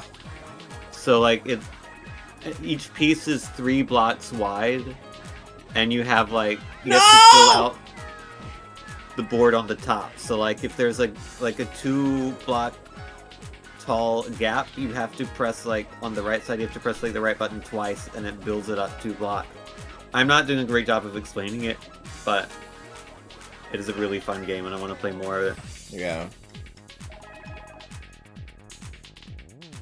You also played Neo Turf Masters. I did play Neo Turf Masters, yeah. I played, You're supposed to pull back. I played a couple pinball games because I had them. I'm not really a pinball person per se, but it was fun to mess around with them. Yeah. I played Joust, but the stick was really hard to move left or right. You had to really force it for it to go in a direction, and it was hard to use because of that. There was a fair number of machines that were out of order. Yeah, that's a kind of shame. They decommissioned one of the 3 Daytona 2 cabinets. They yeah, I was there on the first day, and yeah, it was the middle machine was crashing in a way that it was also causing the other machines to break. So the cars were static, but the wheels were spinning and things were moving around. It was kind of weird to look at. And yeah, the kayak game that we tried also broke. I think it was already broken when we tried it. Yeah, it was just that, because it's meant to be a 2-person game, you sit in the seats and, actually kayak and all that. But, my side was locked, so I could not actually, paddle at all. And so, what would happen is, you would slowly move, barely make any distance, get to the point, get through the tutorial up to the point where it tells you to choose a path, and then And then the I'm passing on this one. I don't feel like trying it. I've already done it before on stream. Let me see. And so you would get to the juncture where you would choose your first path, and then you would just time out because you were not actively paddling up to that point, and so it just did not work. We also, while Tin was playing Crazy Taxi, I also was watching someone play the Star Wars Trilogy arcade game and absolutely crushing it. That was a lot of fun to watch. Nice. We also played that, like, the weird underwater shooting game that Sega made. I don't remember what name it was. But the gun game. Let me look. You remember which one I'm talking about? No, I know what you're talking about. I was trying to remember what it's called. Ah, okay. It was alright. It wasn't great. Yeah, I think we're both just, like, sitting there and just being like, this is kind of eh. It's called The Ocean Hunter. 7 Seas Adventure. Ah, okay. It was okay. Yeah, I also played a game where, like, you have to pedal a paraglider thing. That was kind of uncomfortable. I didn't like it that much. You did a lot more arcade than I did. Yeah, when I had free time, that's mostly where I went. Yeah, for me it was... The first day was Marketplace, and then every other day was just Jam Clinic. Yeah. I also played Tetris the Grandmaster 3, because they had that there. That's a great game. And they also had Sega Tetris. And they had some Puyo games. I played the Puyo Champion. They had Pokemon, oh my god, there's 2 Pokemon fighting game fan games. I don't remember. Was it Close Combat? Yeah, I think they had Pokemon Close Combat. Yeah, they had Pokemon Close Combat on a cabinet, and I really wanted to play it. But on the 3rd day, when we went to the arcade again, we could not find the cabinet for our life of us. Yeah, Vespa, there was a fuckload of Helliverse merch. You're gonna go insane at the Marketplace. You're gonna need to just save up some money in advance. Yeah, I'm sure I spent probably like $300 in the Marketplace at least. Yeah. We also... But, you know, it's like one of those places where, like, it's like a one-of-a-kind opportunity to get a lot of that stuff. Yeah. A lot of those people, like, maybe they have online shops, but, like, for the most part, if you want to get those items in a physical location... Right. Like, places like that are the only places you can get them. Yeah. Or, like, how the smut book I showed was kickstarted, and so it's like, I don't know if I'm going to be able to get the other issues. It's just shame, because there's a different one that had a cover I really liked that I wanted to get, but I don't think they had it by the time I came back to actually get one of the books. You know, there's a lot of Hellverse stuff at MAGfest. Like, I saw, like, a Vroska cosplayer, Luna cosplayer, Moxie cosplayer, I think either Millie or Blitz, I could not tell. Yeah, and the Luna cosplayer was like in an actual ass fursuit. It was crazy. And there's a lot of merch. I definitely saw a lot of Helliverse merch too. Yeah, you'll definitely be able to get some good photo shoots, Vespa. There are also shops that sell like games and stuff at the market, but I don't know. I don't feel like it's kind of silly to buy stuff you can buy at other places there. Yeah.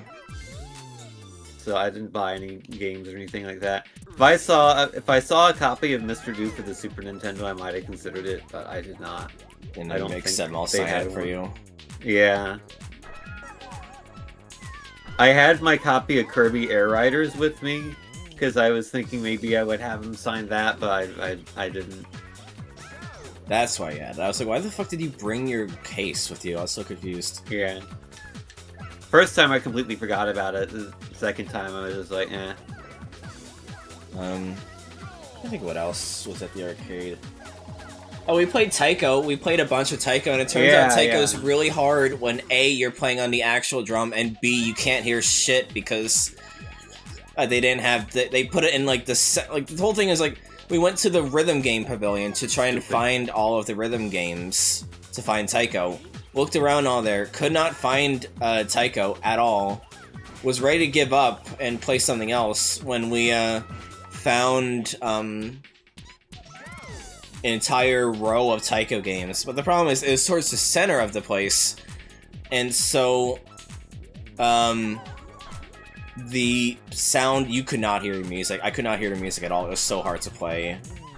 I think both me and Tin blistered our fucking thumbs playing it too. I blistered my pinky finger, but yeah.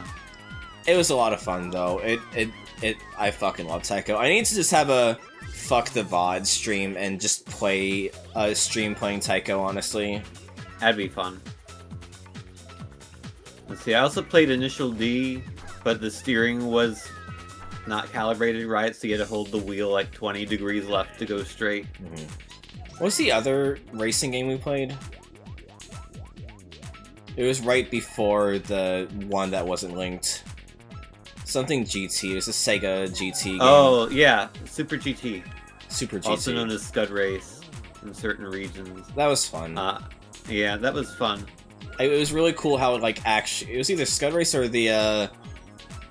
It was Rush 2049 Rush. that had the force feedback. Yeah, it had force feed... Rush 2049 had force feedback, so it would, like, actually lock your steering wheel depending on how quickly you're taking turns, and it was, like, really cool. Like, it actually moved... Another thing, the Daytona one... I'm mixing them all up, because we all played them in quick succession. The Daytona one, would actually, like, jerk the seat around as well, and it was fucking crazy. Like, I've learned those games are really fun as someone who never had a steering wheel before, but it is also way more terrifying, as Tin can attest, because there is just, like, most of it was just me going, and freaking the fuck out as I was, like, at hitting walls because I was really bad at driving at fast speed, you know? This bitch maid cannot drive, apparently. What else? On the third day, we played the free arcade, free candy claw machine. I got a warhead sour candy from it. What did you get again? Do you remember? I got a gummy hamburger. Oh yeah, you got a Krabby Patty. Yeah. It was not actually a Krabby Patty, because it wasn't called that, but... Okay. Yeah. Yeah, and that reminds me of another thing I'll bring up now, just so I don't forget it, is that some lady just, was like, hey, do you want some free candy and all that? Like, actually, genuinely offering some free candy, and so, both me and Tin got a Chupa Chub lollipops, and then Tin just gave his to me, because he wasn't interested in it. Yeah, it's nice of her to give out the candy, though. Yeah. I cannot think of any other arcade things. If you can think of anything else, just shout it out, I guess. We played Darkstalkers. Oh yeah, with a really bad filter on it. Yeah, it had like a smoothing filter and it looked like shit, but it was fun. There was a bunch of arcade cabinets where the panel was just missing, and for the Japanese ones, it just had the place panel here stuff still on it. But for the American ones, they had just like written in cardboard the name of the game. It was just really cool being able to see an arcade with that many stuff, honestly, like that much stuff, as someone who never grew up going to arcades, given I was born in '98, you know, when arcades were already on the way out, or nearing the point where they'd be on the way out at least. And so it just genuinely felt really cool just to be able to play arcade games with friends and all that.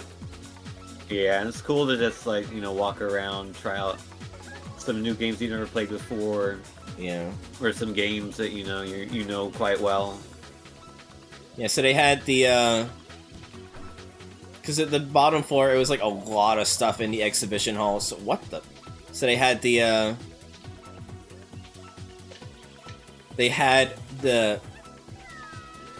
You enter, you go to the marketplace, and then to the right of that, and so to the left of that is the console room, where it's just a bunch of consoles you could play in little tournaments and all that, and that was a lot of fun. They had an entire row of MAGfest WarioWare thing, where they had like a Godot script on each of the terminals to basically do WarioWare, like using like save states for games, and it was fucking weird, very cool. I wish I did part of it. Maybe we can do that next year if they have it again. Yeah, that'd be cool. I know at one point one of the games was to survive at least one or at least two of the Yoku block sections in Mega Man, and every time you would fuck one up, it would immediately shoot you into another Yoku block section.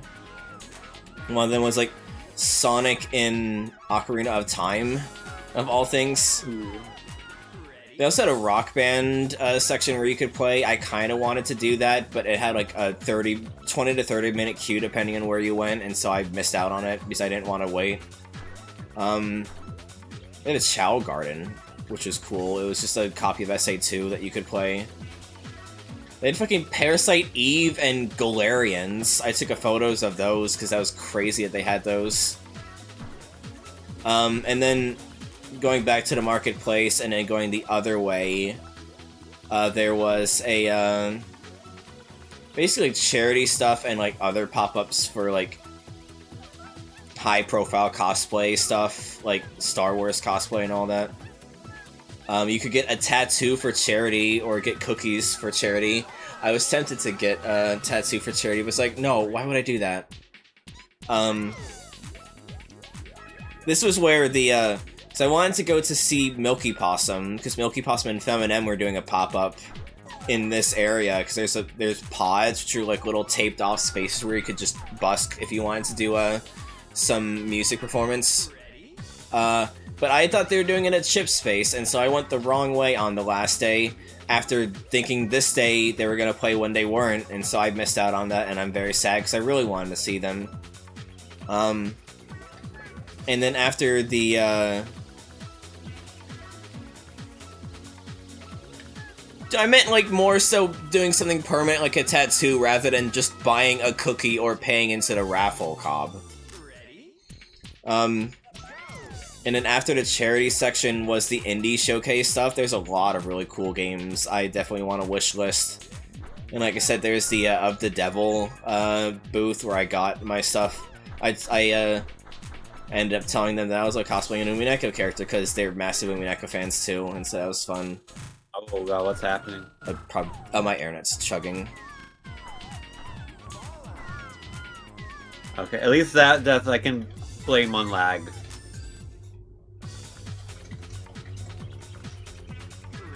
I think it's good now. Yeah. Yeah, the indie stuff's really nice.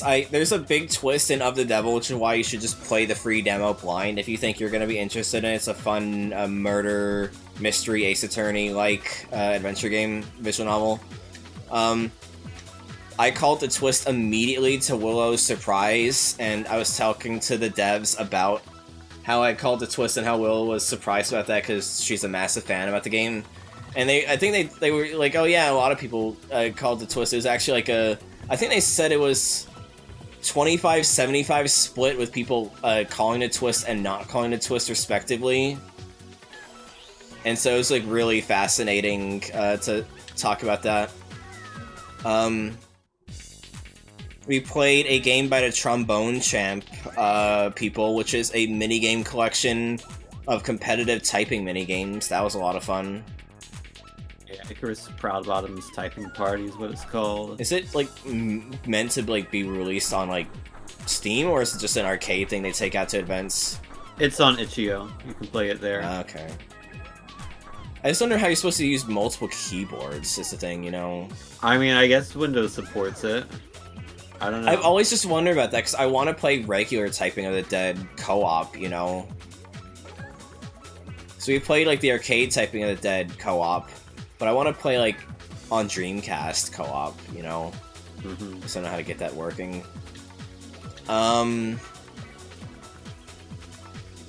Was there anything else we did before I left for the...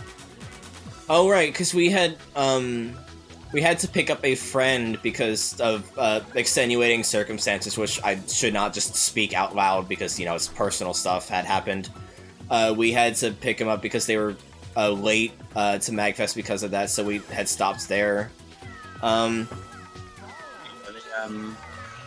we went to DC because they were getting off on the station there. Yeah. So that was a neat little detour. We got to see the Capitol. Yeah. We also and then was it before or after that we had the burrito bowls? I don't know, it doesn't matter. It was before. Before.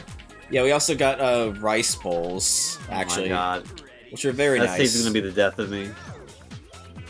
Yeah, it was just fancy Chipotle, and it was fancy, more expensive Chipotle. Yeah. People like to rag on Chipotle for being expensive, but yeah, this was expensive. It was a nice place. And honestly, I don't think Chipotle is all that bad. I love Chipotle. I'm an absolute white girl. I fucking love Chipotle, dude. I am a white girl for Chipotle as well. Yeah. Give me their tacos any day of the week. I still have to try their tacos. Maybe you can try that next time we hang out. Mm-hmm. Add it to the list. Yeah. We have a long-running list of places we want to go and eat at because we keep thinking about them and then never actually meeting up, so the list just keeps getting bigger and bigger. We're just gonna spend the rest of our lives on stages 4 and 7, aren't we? Yeah. Respectively. We can switch over to a different Monkey Ball or Air Ride at any point. We're basically just using it as this background for talking anyway. Yeah, let's do that. Okay, there. Let's do Air Ride. Oh no, now I'm even smaller because of the stuff I've done. What was I gonna say? I missed the Danny Baranowski concert, which I was sad about. Missed Throne controllers. This was when we saw the Gaming Historian panel, didn't we? Oh, I was gonna try this to fix the capture, but it still broke. Damn it. Yeah. Was it in that Gaming Historian? I know the person, I don't remember their name, is the thing. That was Saturday morning. Was it Saturday morning? Fuck, you're right. Okay, what did we see on... Because I know we went to a bunch of things that were not on the guidebook. Didn't we see a panel on Friday? We did not go to any panels on Friday, I don't think. Yeah, no, because... Okay, I'm getting my order mixed up, because we ate... It's either we ate and then saw the concert... We ate and saw after the concert. After concert. Okay, so yeah, we just hung out in the arcade for a bit of time, and then... went to see the Crush 40 concert. Crush 40 concert was so fucking good. It was so really good. They played basically all the stuff you'd expect to... I should be pink and you should be yellow. Do you want to set time to anything? I guess we could set it to 7, just so you don't have to keep changing it while talking. Or we could do,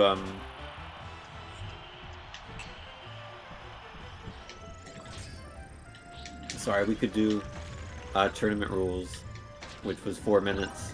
But I'll get to that in a little bit. Yeah, we're still at the Crush 40 concert, chronologically speaking, even though I jumped ahead to talk about meeting your friend. Because it's the main reason I wanted to do this stream was to basically just archive everything I could remember from MAGfest. Because the problem is, as much as I had an absolute blast, as much as I'm gonna like carry these memories with me, it's all gonna blur. Like, I have really bad long-term memory, and I'm already, like, forgetting details and the order of events, and it is, like... I joke about it that I'm just gonna get dementia by the time I hit 30. Like, I don't think that's actually the case, but it's, like, I just have a bad habit of, like, dissociating a lot and just forgetting a lot of things. It's really frustrating to me. And so... the guidebook pulled up for reference. I've been thumbing into it, too, as well. Don't get me wrong. I'm just speaking generally... So, like, that's why I had the stream.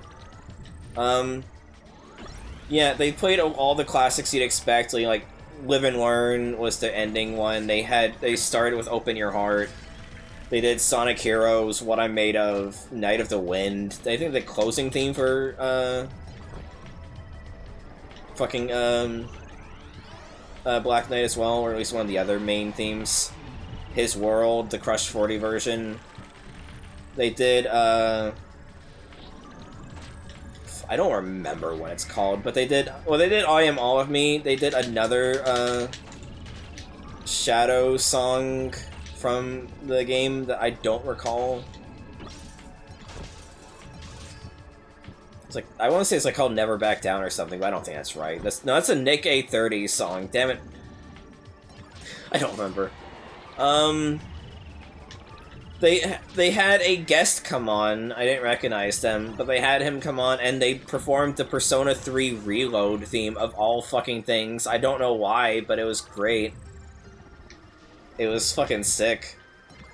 Yeah, I don't know who that guest was, but... Yeah, and then... I assume there's someone known.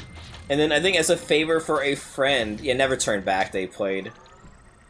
As a favor for a friend, they played fucking the Pokemon theme. It was fucking crazy. Everyone was singing along at all times. It was great. I got emotional during Night of the Wind. I was singing until my voice was giving out for like what I'm made of and all that. Live and Learn was the closing track. It was wild. I kind of wish I got a shirt, but I didn't. Oh shit, Hydra's on... Dragoon's on board. Dragoon! I was worried that this game was gonna feel like shit returning to it. No, this game's still great. It just feels older looking now that we have a newer, higher fidelity game for reference sake, you know? Yeah, Air Ride and Air Riders are both fantastic games, and they both hold up. I mean, Riders doesn't really have to hold up yet, because it just came out a couple months ago, but... You know what I mean? Yeah. And yeah, the Crush 40 concert was great. Johnny Gioli. Gioli. Yeah, you could tell he was like super happy to be there and just running all around the stage, and he crawled under the guitarist at one point. Yeah, it was so it was kind of silly, but in a very charming way. It seemed like he just doesn't normally have the time to show up because of other touring obligations, but he was just like fucking ecstatic to be able to show up to Mag. And he even was like saying like fuck and all that. He's like, oh, can I be French here and all that. It was very funny. Yeah. He might not have the opportunity to do concerts very often. Yeah. Especially with the lawsuits going on. I'm not gonna get into that. But yeah, it was an electrifying concert. I had an absolute blast. Tin had an absolute blast. It was the only concert we both went to because he's not into the Proto Men. And then after that was when we picked up a friend. Before that, though, we were walking away from like wherever we were at, and I found another set of Umineko cosplayers. It was another Erica, a Battler, an Anjay, and a Maria. And I got photos with everyone but the Maria. It was very nice.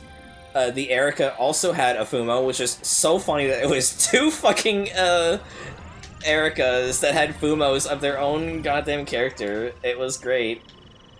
But the Erica cosplayer also gave me the Umineko print I showed earlier, which was fucking wild. It said, she signed it and on the back, so it said, Happy MAGfest 2026, without love it cannot be seen. Oh, that's cool. Because that's, like, very big, important words, to Umineko. Yeah, to be fair, if I was cosplaying as Erica, I would want to bring a Fumo with me, too. I was tempted to do either Anjay or Beatrice, but I instead did Spoiler Character, because Spoiler Character is, like, my favorite character in all of Umineko. I knew it was gonna be this one. I had, like, a gut feeling that it was gonna be Energy Tanks Run Amok. They're going. Yeah. But... yeah, after that, I think all we did left on the second day... I'm sorry, I have a speech impediment, Hexa. Fuck. I'll try and speak gooder next time. But after that, we went to the, well, we briefly at one point went to the museum, but, like, we made a more earnest look at the museum the second go-around after Tin picked up his friend. Yeah, because the friend I picked up, we're both in a server, and we have another friend in the server who's also at MAGfest, and they contribute to the museum they have there at MAGfest. He has pretty much all of the like dev kit stuff that they have there. Like they have several Oh god. like shelves full of dev kit stuff, and he owns like basically all of that stuff. Yeah, I got to see like a Dreamcast katana, a GameCube, PS2. It was so fucking cool.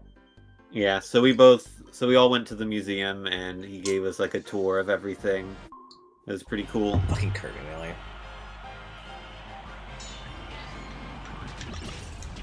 God damn it.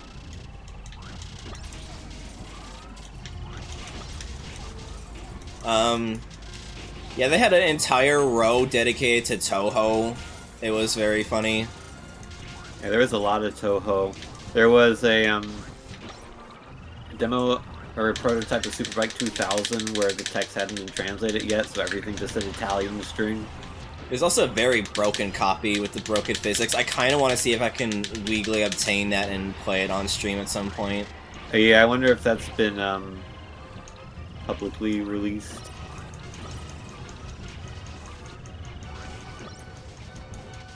Yeah. They had an entire Doom LAN thing, and I was mopping the floor with everyone. For some reason, the last person who played named themselves Tim Allen, and so I did the liberty of changing it to be Rito Mineko. And I mopped the floor with everyone. It was great. They had what the display capture things intelligent systems would use for a DS, and I got to play Mario Kart DS on it. Yeah, they had like this prototype. Rules. Okay. I mean, you don't have to. Maybe it's just funny. Unless you want to try it. No, just put it 'cause it's funny. Okay. And then also they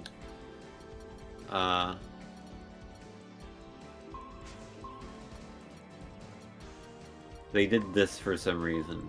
They went to King DDD and then they went back to Shuffle like that. I don't know why. I think it has something to do with like RNG with the shuffle mechanism not being accurate enough or something. I'd have to look into that, but there is some reason why that is required for tournament stuff, so that's what they did. Yeah, but you're gonna say something else about the museum? Oh yeah, they had a Hot Wheels stunt track driver oh yeah, computer. The famous Hot Wheels computer. They didn't have the Barbie one, but they had the Hot Wheels one. It was like the complete set, even with the steering wheel. So I got to play Hot Wheels Stunt Track Driver with the contemporary Hot Wheels steering wheel. And it kind of sucks, because the game is not designed for that steering wheel.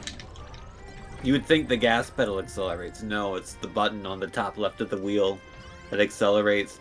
If you press the gas pedal, you'll just flip and crash your car. So funny. So don't do that. And yet, it also, like, the resistance it has a lot of resistance, so it's hard to actually steer the car.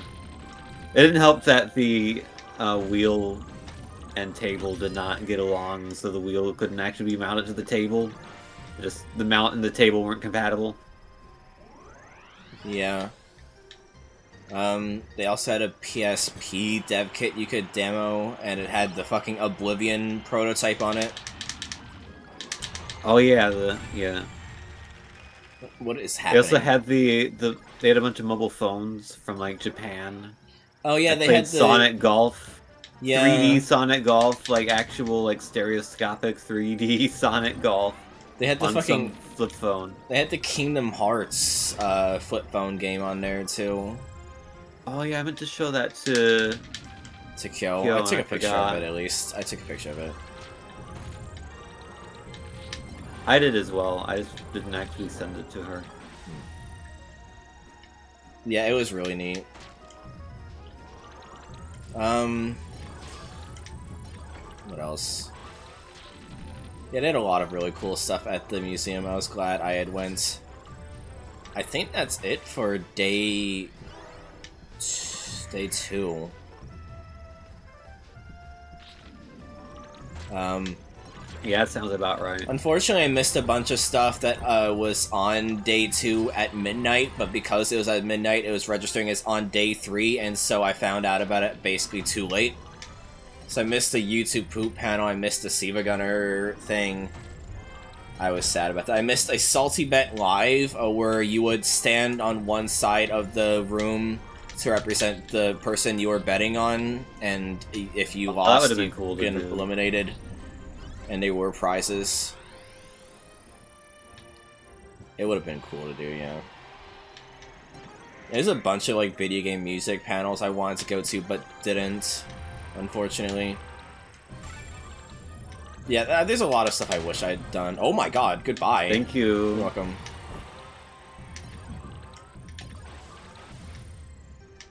But yeah.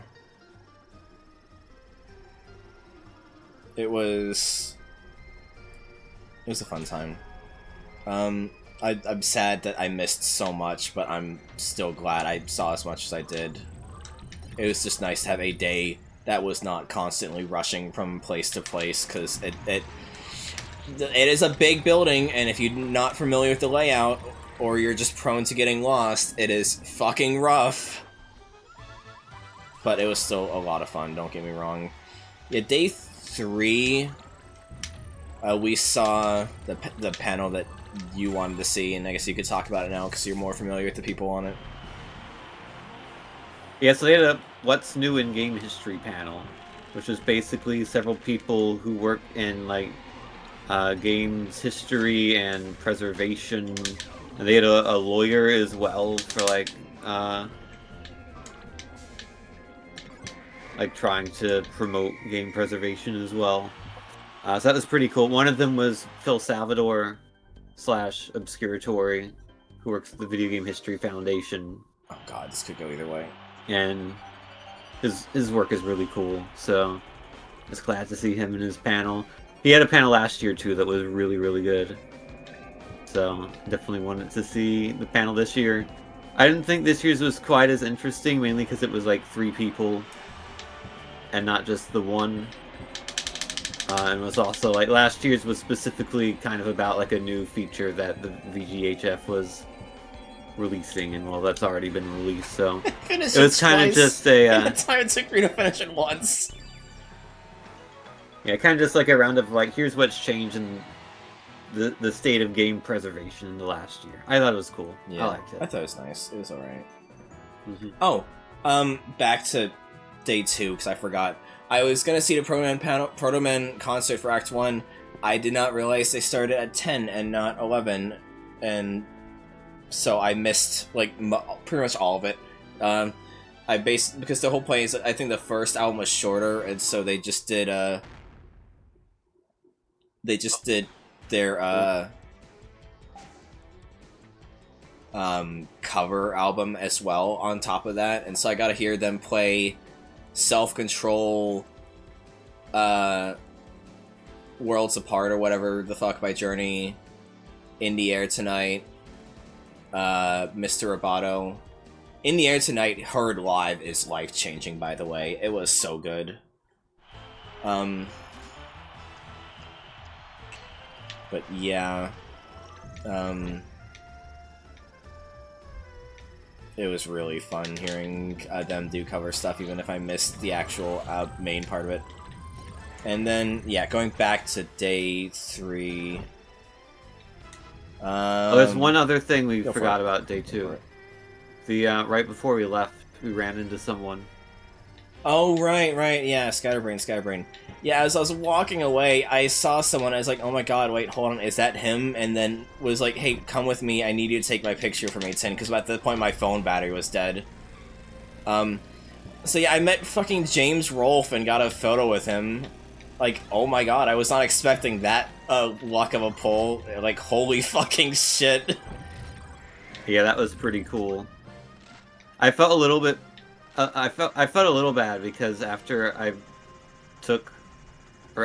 gave you my phone and you took a photo with him, he started walking off and I was like, well, I want a photo with him too, so I just ran back up to him and was like, sorry, can I have a photo too? And he was like, sure. So he seemed fine with it. Yeah. But I always feel a little bad about, like, you know, I'm sure people like that will get asked for photos like a billion times. Yeah, and like probably there's a get part, annoyed by it. there's a part of me that kind of felt bad about it, but it's like, I don't know, they could have said no, I guess. Like, sorry, Yeah. I'm busy and all that. So it's like, I think it's probably fine. Yeah. Unfortunately, the photo I took ended up being very blurry because I guess I was moving the phone when I took it. Yeah. But in a way that perhaps that adds to the charm. Oh my god, I've been gentrified. Because I never changed the texture for Fire Kirby, apparently. Yeah, there's the entire fucking freak subreddits for losers. So he's had worse interactions. I think just, hey, could I get a photo with you is probably the least bad thing he's had happen to him. But yeah, no, it was wild that I managed to get a photo with Vinny, a photo with the AVGN, and several Umineko cosplayers. Like, oh my god, way more than I ever expected, honestly. Yeah, you got a bunch of good photos. I definitely want to cosplay as someone next year. I don't know who yet. Maybe a Bochi character. Maybe a Kirby character. I would be down to cosplay with you. We could even do. I said it before that, like, there's so many. What the fuck is happening? 3 games in a row with legendary pieces. There was a lot of people with joint cosplay, and it was really cool.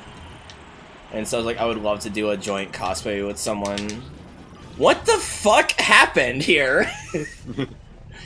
Why do you keep getting Dragoon, or sorry, Hydra every time?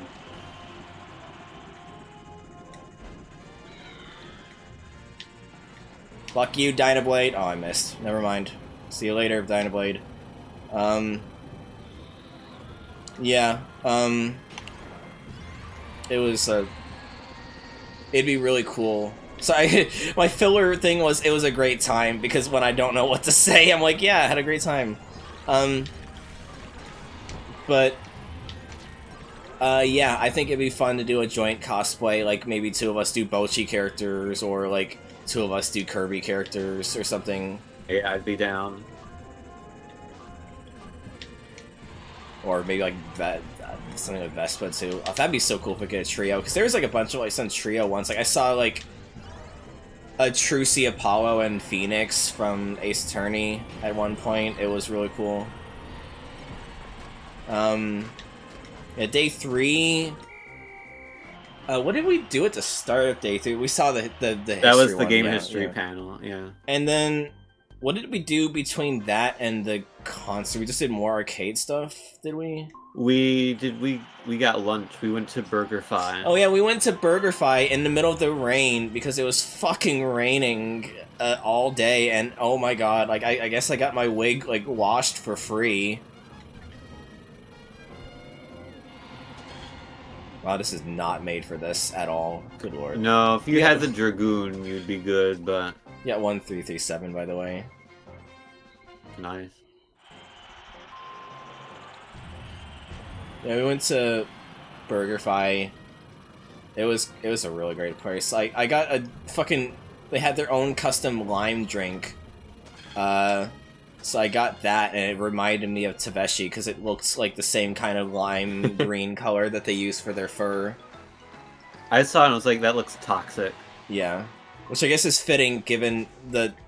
Taveshi also has a thing about toxic sludge, because of Galarian's 2, I think it was. I have no idea what that does, but I figure I should do it. Good. Oh yeah, at midnight on the second day, Tin registered for the Air Ride tournament, and Tin was doing that after... So I think we went to Chip Space for a bit, I don't remember, but at some point... we went to our marketplace. We did one last marketplace crawl, and that's when we were looking around to everything. Yeah, and then I did a... did you have anything else to say? I was just saying we did a marketplace crawl, and then afterwards, after playing some arcade games as well, we went our separate ways, because we both had big billing things to do at 4. And you can take your thing. Okay, you had the Ruby concert, which you'll talk about in a bit. I had the Kirby Air Ride tournament It was the GameCube game. It was the game we're playing right now, not the new one. It would have been cool to have an Air Riders tournament. I definitely would have done that too if they had one. Maybe next year they'll have one. I would guess next year they will have one. I'll join in on it this time. Yeah. Because I really did want to go to the tournament, but I just had way too many things booked up, and I had to choose like what I would miss and what I would see, you know. Yeah, in the consoles room they had like a giant Air Riders. They had a giant projector that was showing Air Riders on it the whole time. Yeah, one had Air Riders, one had Rock Band, which is the Rock Band opt-in thing I talked about earlier, and one for Smash Ultimate tournament that they were running. Yeah. So, yeah, I did the Air Ride. Unfortunately, I lost in the first round. It was single elimination because there were too many people to do anything else with the amount of time there was. I feel like it was a fairly competitive round that I had with my opponent, but I just got unlucky with the stadium selection. Yeah, you took Wagon Star, but then it rolled a target test, so you got fucked there. Yeah. The worst part is I had Wingstar earlier in the match, but Wingstar is not great for like maneuvering around the environment, picking up power-ups, so I got something else instead. I picked up two Hydra parts, but my opponent got the third, so I spent most of the last minute trying to find them and attack them to get the third part, but I was not able to do that. I maybe could have guessed that there was going to be some sort of gliding event, because I got like, I want to say like 4 glide in quick succession or something. Oh, right. And usually if that happens, that's an indicator. Yeah. Yeah. That's... But I wasn't thinking of that in the moment. I was thinking of getting the Hydra. Yeah, like you were even looking up tips online. Yeah, the morning before we left, I was like, someone made this PowerPoint presentation on all these tips for air ride competitive play. I was like, I'll read this. Here's the tier list of every vehicle. And I was like, okay, I'll try to remember get on one of the top 4, which is to say, Swerve Star, Shadow Star, Regular Star, and Jet Star. Wagon Star was number 6, but that's the best one I could find. Wing Star is number 11, which seems low to me, but maybe it's poor performance in the actual city trial holds it back. And if you don't get a flying game, it's kind of useless. And you also found out that if you jump onto a vehicle rather than walk onto it, you don't lose your stats. Yeah. So that's cool tech.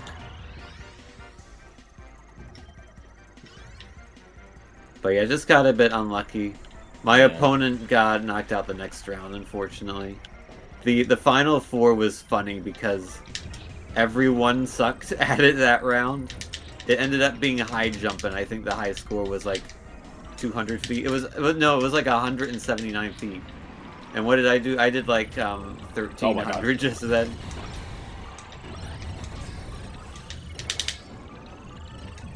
I'm getting out of here. I don't want you to kill me. Yeah, and so what Maybe it was long jump. I don't remember.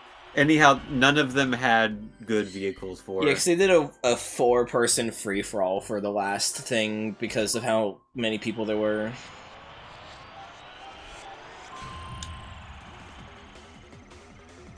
It was funny that one of the ones ended with a single race like this, but on Checker Nights, and the person just straight up killed the other person instead of like actually racing. Oh yeah, that did happen once. They just killed the other person and won that way. Yeah, and one of the people was also cosplaying as DeRoach. Yeah, they were in the final 4. Yeah. They were at the Food Games panel that I went to on Sunday. Spoilers. Yeah. Meanwhile, I was going to see Casey Lee Williams, because I've only watched the first season of RWBY. And sorry, can I interject real quick? No! I have one more thing to say. This is such a the tournament was tournament I did was really fun, and I definitely want to do more tournaments in the future. Yeah. Okay, that's all I had to say. No worries. I definitely want to do a tournament with you at some point next year. Yeah, so I've never seen Ruby past the first season, but I really like Casey Lee Williams' voice, and oh my god, she's the same age as me. I need to catch up on making a name for myself. Fuck. What? Yeah, no, it was a lot of fun. Even if at the concert, I have auditory processing issues, I could not make out a single lyric half the time at any of the concerts, unless it was a song I was intimately aware of, you know? But it was still really fun hearing her perform, because I love her voice, love her performance. She played a bunch of songs from Ruby Volume 1, as well as Volume 9, and, then some, other miscellaneous stuff, like she did a cover of Beneath the Mask from Persona 5 because of the cover band she's a part of. She played the song that they play at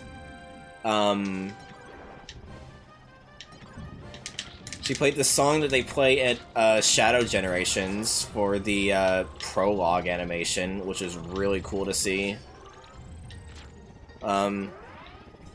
Also, man, Ruby looks so cool in concept, though. Like, those trailers are still fucking 10 on 10. And the little excerpts of the carefully edited stuff they showed off for the visualizer for the main other songs still looks really good. There's some weird toy shit going on in Volume 9. I have no idea what the hell that's about. And yeah, no, they just... What the hell is happening? Honestly... You know, I remember most of the fixed spawn points, because I've learned from my time watching Kirby Air Ride Esports, is that the legendary parts are always in fixed locations. Yeah, that was a disadvantage for me. I did not know what the fixed locations were. Case in point. There you go. Yeah, I don't know if my opponent did or not, but if they did, maybe I was lucky to even get 2. Yeah. But, yeah, she ended it with Mario Kart Lover, which is a thing from, like, a personal EP project. Which is a really cute, like, nerdcore love song. It was very sappy, and I thought it was really fun.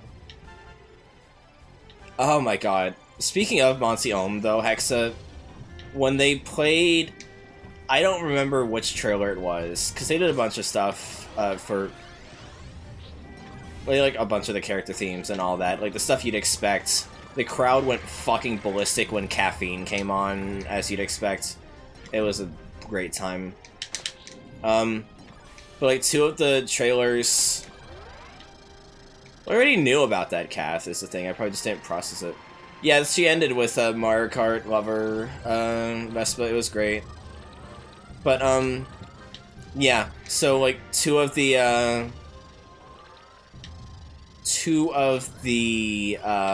trailers that they had as B-roll.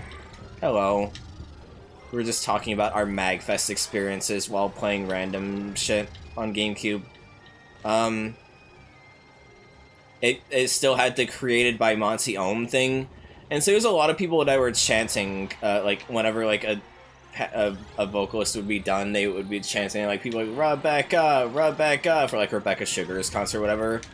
People were chanting, like, Monty, Monty, when the created by Monty Ohm thing came up, and Casey was like, no, please, you're gonna make me cry, don't do this. Like, rest in peace, man. It was like, oh my god, dude. Fuck, man. Rest in peace to an absolute legend. What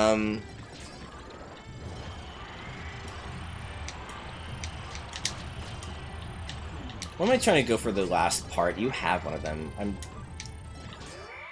But, yeah, it was a really good concert, even if I did not know any of the songs, I'll admit. Might be a gliding thing. Nope. Okay, I'm fucked.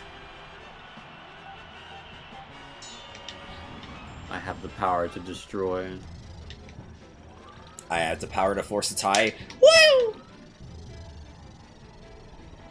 You also have the advantage of I'm not very good at these.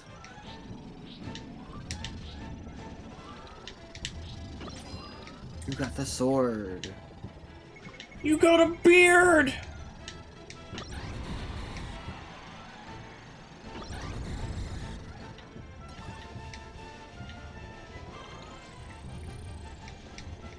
I'm trying to remember what else was next. What did we do after the Casey Lee Williams concert? Did we just do like another arcade crawl?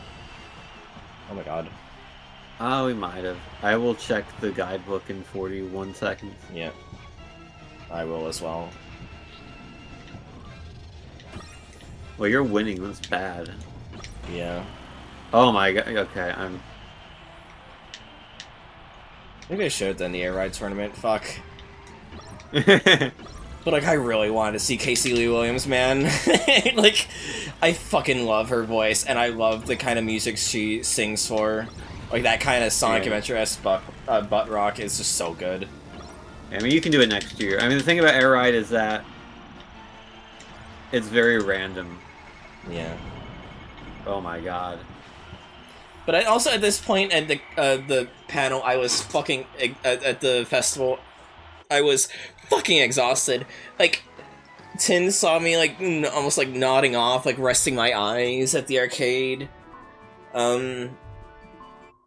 Even at the the arcade's like fucking loud, but like even at the fucking concert, I was like nodding a bit, and it was like, yeah, you could tell it's had a physical toll on me. Or even at a fucking concert, I'm like fucking like dying, you know.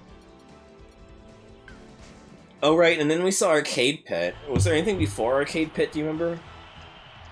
I don't think so. I don't think so either. Because we the air ride tournament ended around 6. My match was one of the earlier ones in round 1, so I could have left by like 4:30, but I decided to stay and watch the rest of them. Yeah. Yeah, and then we saw. And then Arcade Cammy Pit, showed up after the concert, so she saw the last few matches. Yeah, and then we saw Arcade Pit. Yeah. Oh no! I think that's when we went to go to merch because I wanted to see. Yeah, no, I'm remembering the order now. Because we went to merch because I wanted to see if we could get a shirt. Found I couldn't. And then got the cup instead. But what was so funny was at the merch table, I was looking at the signboard and all that.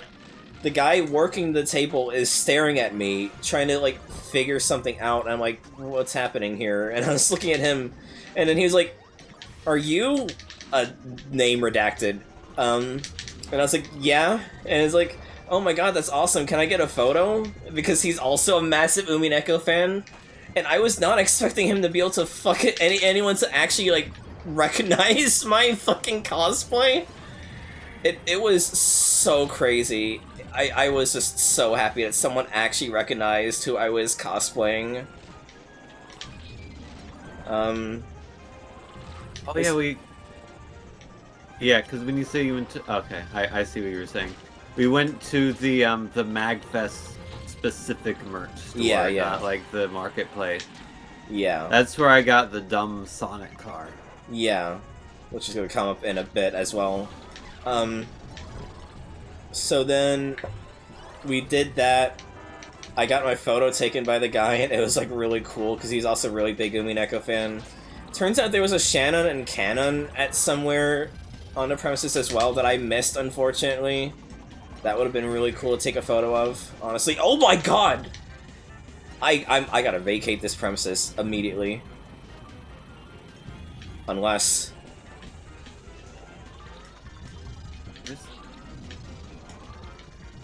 Oh! We tried it! Oh my god. Fuck! Mutually assured destruction. I've never seen that happen before! Fuck! Fuck!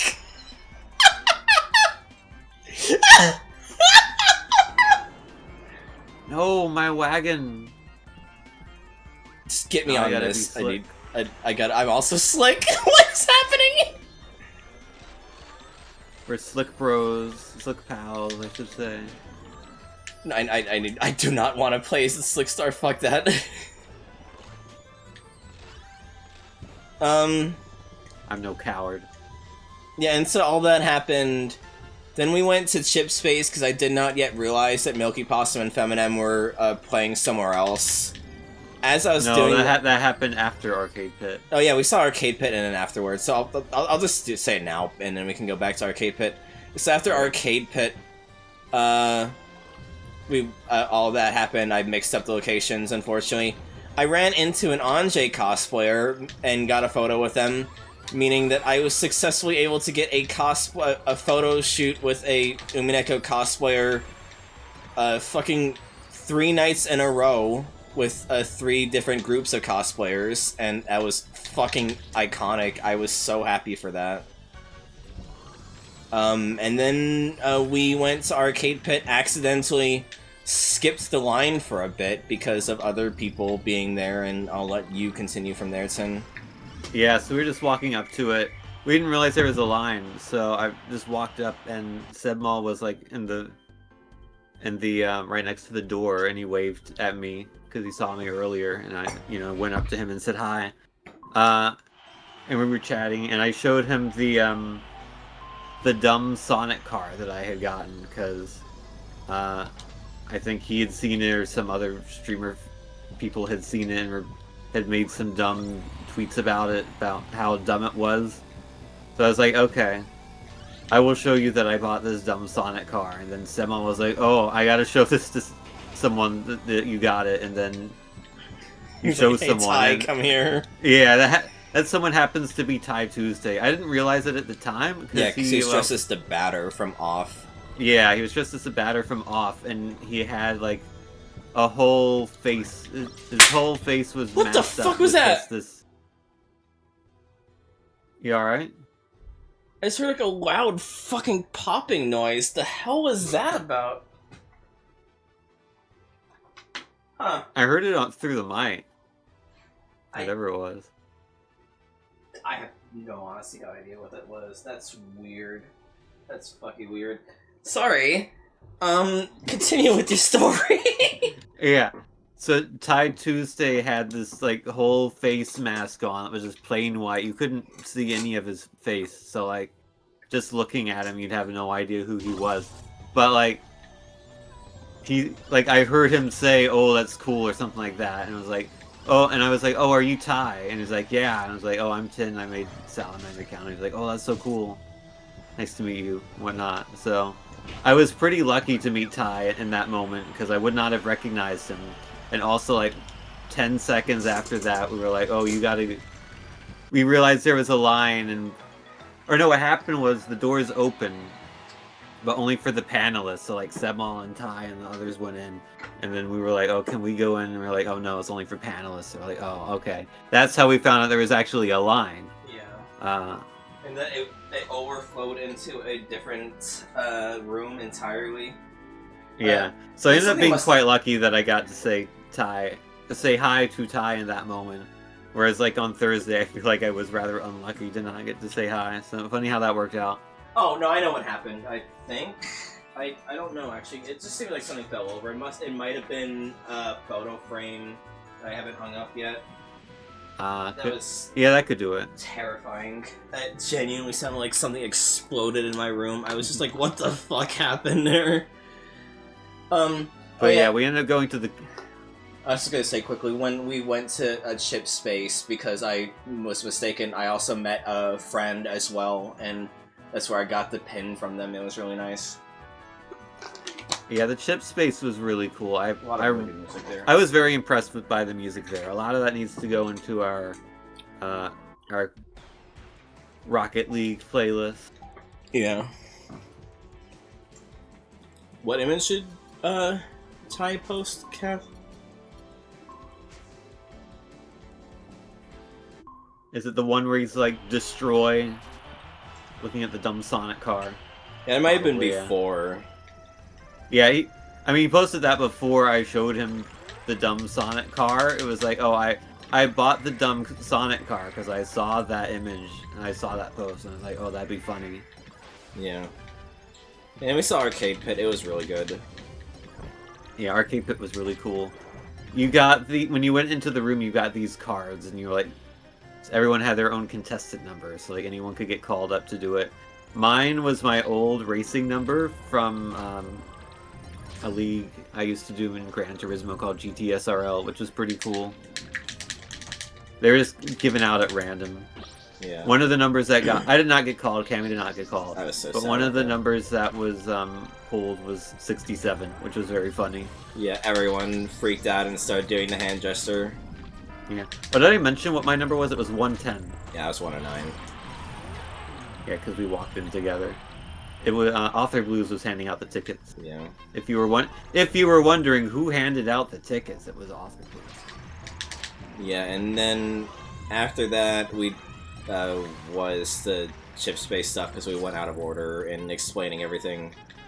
And then I went to see the Proto Men debut Act 3, and like I said, auditory processing, so I could not make out most of the lyrics. But at least just from a performance standpoint, it was fucking incredible. I think I still have a soft spot for Act 2. I think that edges out for me. But I still like really enjoyed the performance of Act 3. It was really fucking good. And then we tried to queue up for the E3 2010 roleplay event, but it got filled up because we were too busy. There was a lady who was, well, I don't know, lady, I don't want to assume their gender, who was like pretend freaking out. They were pretend freaking out because they were like, oh my god, guys, they gotta announce the Wii phone! They have to announce the Wii phone, you guys! If they don't announce the Wii phone, I'm gonna lose my job! I'm gonna lose my family! I'm gonna lose my house if they don't announce the Wii phone!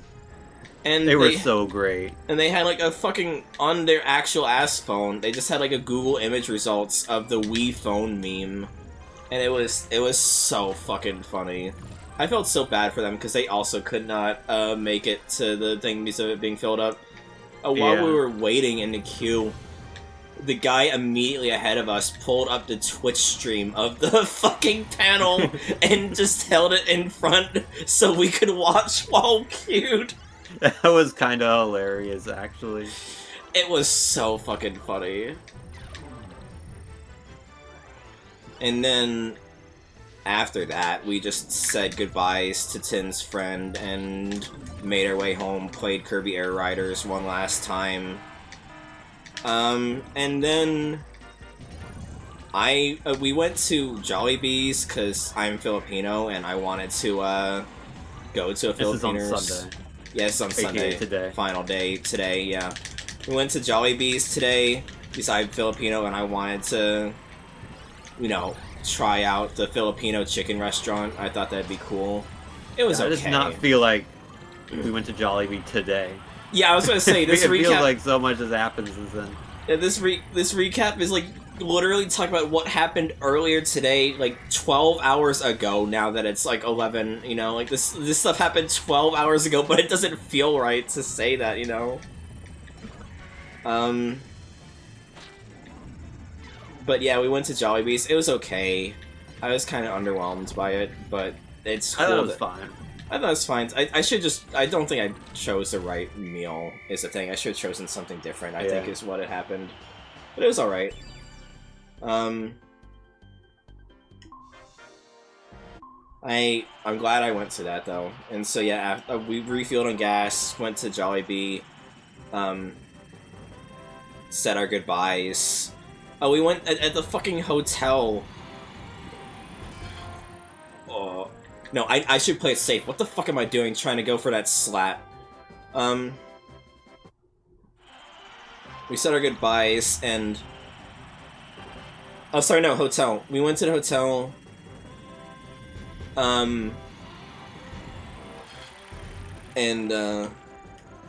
Fuck me! I was trying to go for... I think we tied.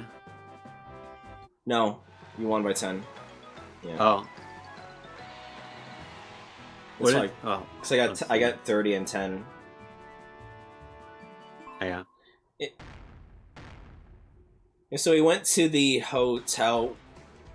We were at the hotel. We were getting ready to get everything out. We had to take 2 trips. We were getting ready to go to the second trip. Our card stopped working because they expected us to be ready to be out the door, even though checkout time wasn't for another 20 minutes. And so we had to go to reception. Sorry. Huh? You continue.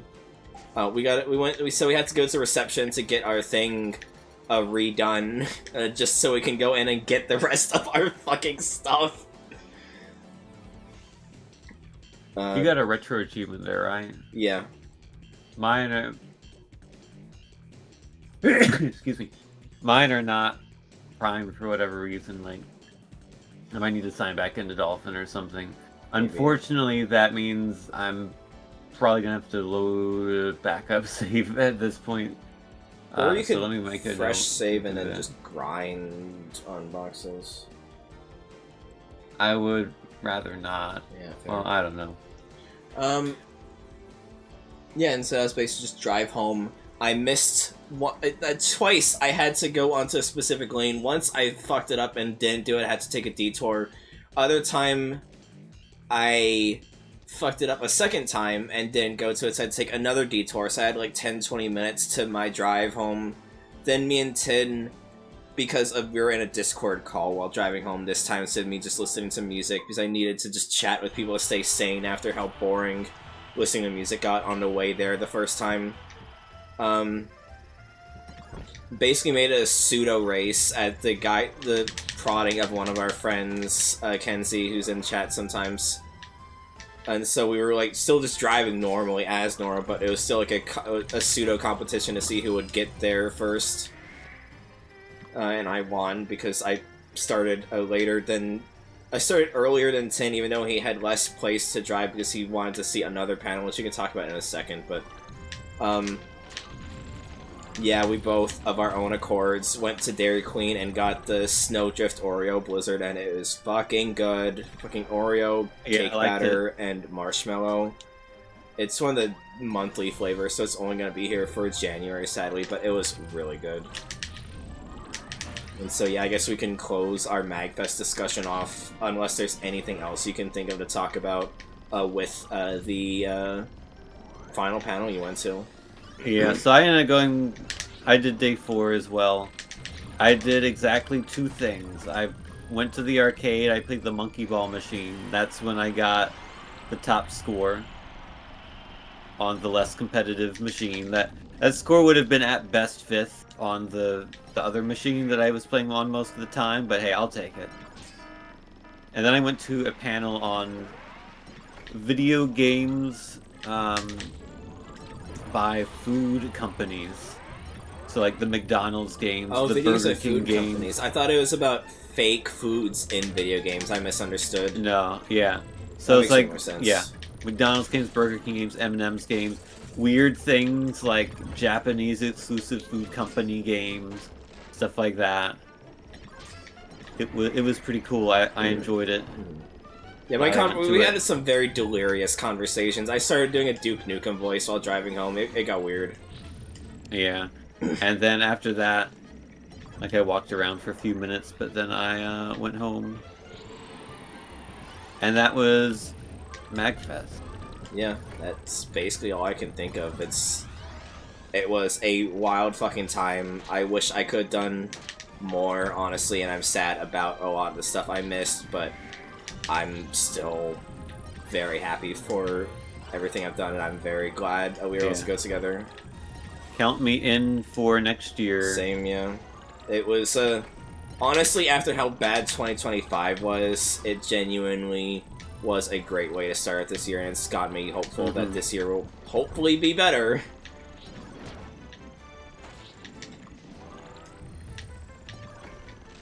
So thank you for letting me go with you, Tin-sama. You're welcome, Cammy. No, I'm so glad you were there with me. Yeah. I think if I had gone just by myself, at least for the first day and most of the second day, I think I would not have had nearly as good of a time. Yeah, yeah. Hell yeah, Cass.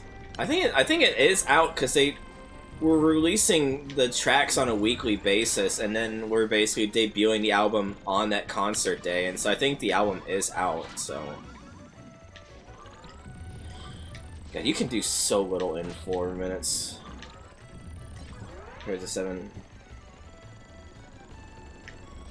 Yeah, I don't know if this is like official tournament rules or anything, but this is just what they were doing at my tournament. Yeah.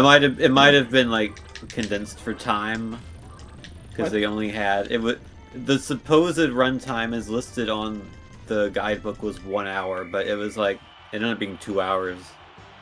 So I don't know if that was just wrong or what, but Oh, that reminds me. We never talked about the Vinny panel. oh yeah.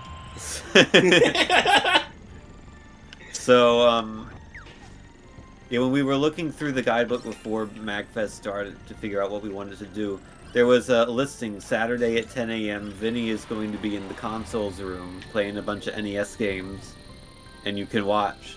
I was like, okay, cool. I want to go to that. And like, that was part of the reason why we went.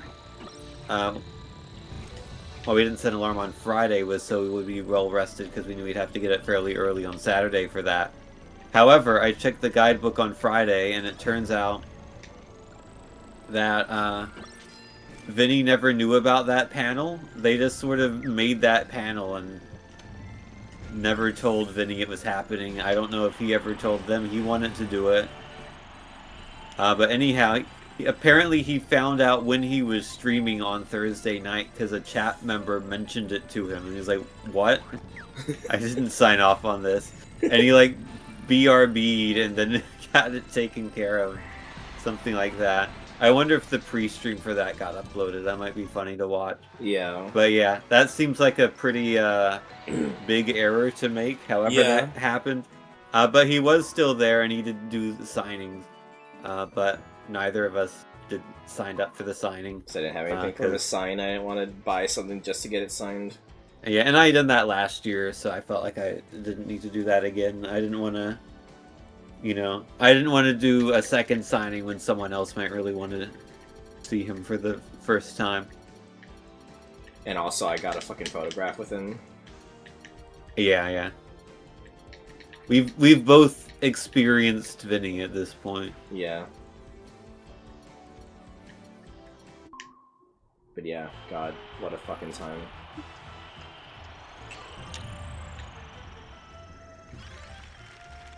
It was fucking wild feeling the decay though. So my brain is like, am I having less and less fun each day? And I was like, no, I'm still having a great time. And it was definitely more getting physically more and more tired each day. Yeah, it's a lot of walking around. It's a lot of standing around. Especially for me, given I was seeing multiple concerts. Given I saw a third of the Rebecca Sugar concert, 2 entire Proto Men concerts, a 16th of a fucking Proto Men concert, the Casey Lee Williams concert, and I was gonna see even more because I was gonna see Danny Baranowski at it too, and I decided against it.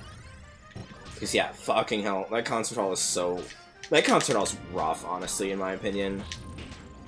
Because it's just like, the lights are great, the sound is great, don't get me wrong, but it's standing room only unless you want to sit on the sidelines, like against the wall and all that. Because I wasn't close enough to the wall, and so like they got one of the security guys like, hey, you gotta be back to the wall if you're gonna be sitting and all that. And so it's basically choose to, me 5'8" in a room of people that are taller than that. I get to choose to either have to stand at weird angles with my feet killing me and barely be able to see the performers, or sit and not get to see the performers at all.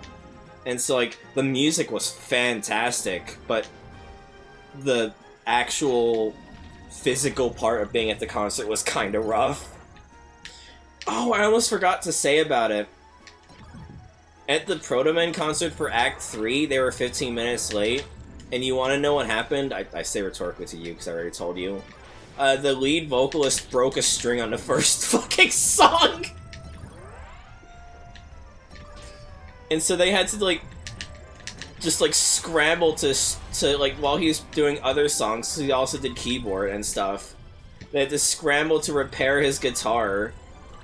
And because there's a lot of stuff, like, they did, like, the Goliath roar and all that. They were chanting, like, holy shit, and the rest of the band was playing improv to that to help stall for time. They had, like, one masked guy named Kilroy, because all the band members go under pseudonyms. Kilroy just walked out of the stage and just started wandering around, fucking around with guests. I think he kissed one of the Claire Obscure mimes on the cheeks, because there's 15 million Claire Obscure mimes at MAGfest this year. Like, you ever seen Homestuck Mania? Wait until you see fucking Claire Obscure Mime Mania. Like, goddamn. He picked up there's a person, like, dressed as, like, a Pokemon trainer with a fake prop, a barbell. And he, pulled it from them and started doing, like, fake reps with it. It was really funny. I don't know what the reason for that was, unless it was just more, like, stalling and, like, goofing around while waiting for the lead guy's guitar to get repaired.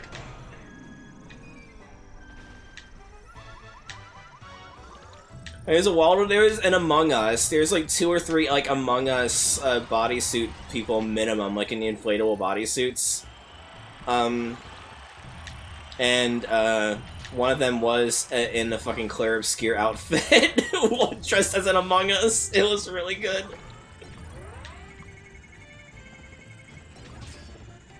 I saw a Blaziken. I got a photo with them. It was great. They seemed very tired by the end of it as well, with the like the bottom part of their outfit looking pretty dirty. I think I saw that Blaziken at least like 6 times Same. running around the event. There was a Scyther, full-on Scyther fursuit that I kind of wanted to get a photo of, but I didn't. There's a man dressed in a giant Game Boy kiosk, and you could play Kirby's Dream Course on him.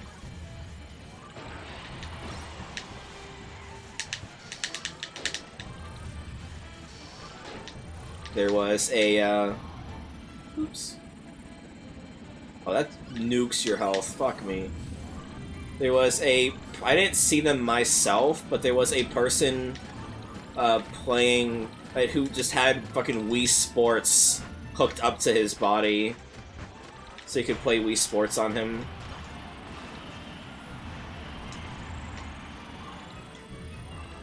There's a lot of Team... it's technically not part of your joke, but there's a lot of Team Fortress cosplayers. Like, I saw some spies, some... a heavy, sniper. There's a lot of Team Fortress cosplay this year as well. Not as much as Claire Obscure or Deltarune. There's like 15 billion Tennas there. It was fucking crazy.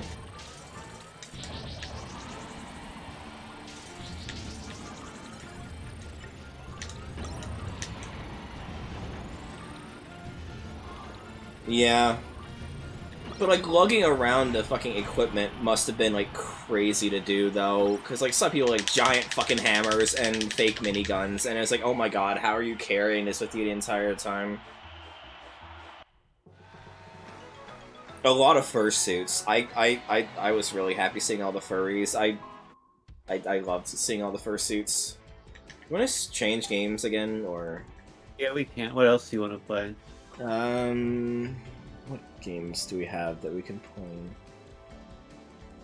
I'll say, looking back at it, maybe my opinion will change on this as we get further removed from MAGfest. But despite me going to this one for 4 days and the one in 2025 last year, yeah, 2025 was last year.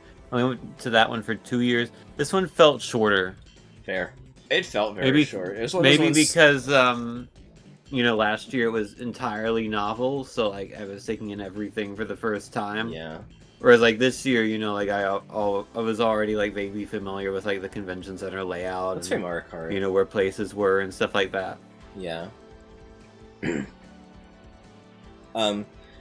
It was one of those ones where it felt like it was going on forever in a positive way in the moment, but as we got towards the end of it, it was like, oh my god, this is like the end of it. Holy shit, how it ended so quickly, you know?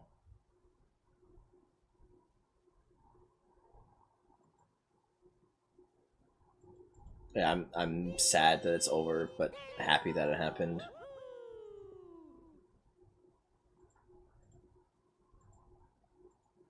Why is it not rendering Mario Kart on here? There we go. Yeah, if I cosplay a character, I want to do it without long straight hair wig because that was a pain with it getting tangled. On the third day, I accidentally pulled some of my actual hair out of my wig cap, and so I just had like black highlight strands on my bangs, basically.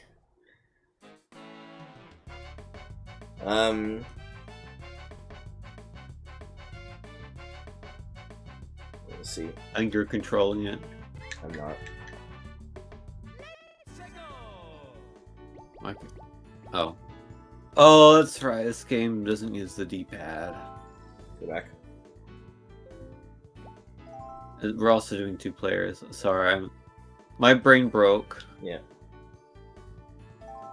Do Grand Prix.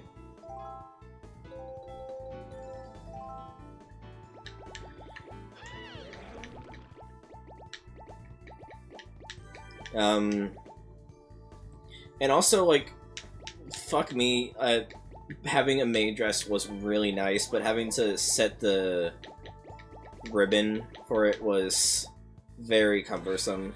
I mean, it's fine, Vespa, but you just have to worry about, like, hair tangling. Like, that was the thing, is that I had a lot of hair tangling when I was going. You just kind of have to expect that to be a possibility.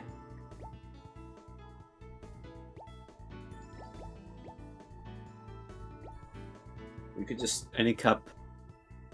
Maybe we could just... because I don't have much to do. Again, we already finished our recap part. Like, we could maybe just do all cup and end the night with that. Okay.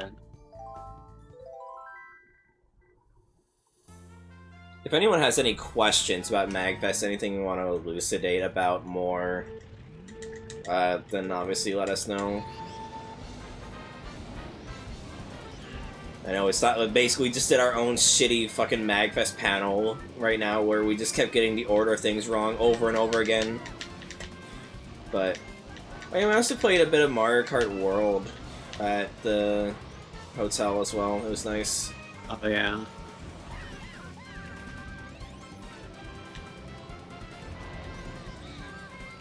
I drank so much Gatorade, honestly. Like, it was just... It's gonna be so nice tomorrow when I'm going out for groceries to just get fucking soda. Just have regular soda as someone who usually is just a soda drinker after drinking so much Gatorade. Oh of course, the... It's my fault. I'm the Gatorade drinker.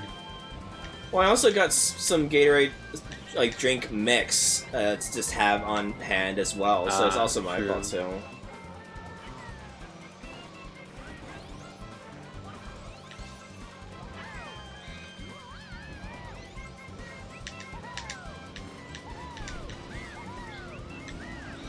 What? Huh? What the hell happened with that red shell?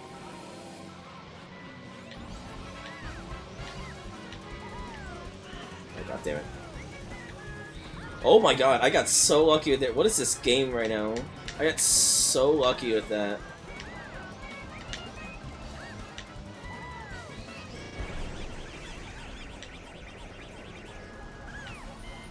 Don't worry about what, Vespa? Sorry, I'm also very scatterbrained right now. Unless it's about to not worry about being so scatterbrained.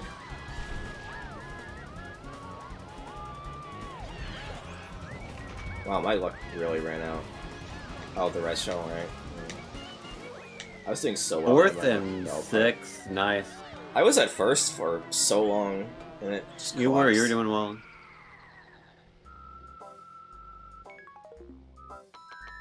Oh yeah, they had a Mario Kart LAN section in the consoles area too. It was cool. Yeah, I didn't try that, but it looked cool.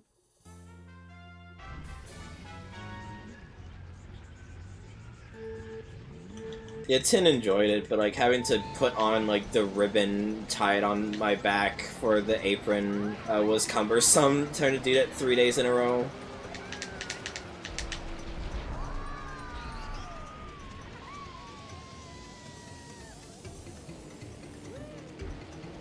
Yeah, I didn't mind. Yeah. Maid outfits are cool. They are, yeah. I still can't get over the fact that someone actually recognized my cosplay. It like legitimately caught me off guard in a positive way.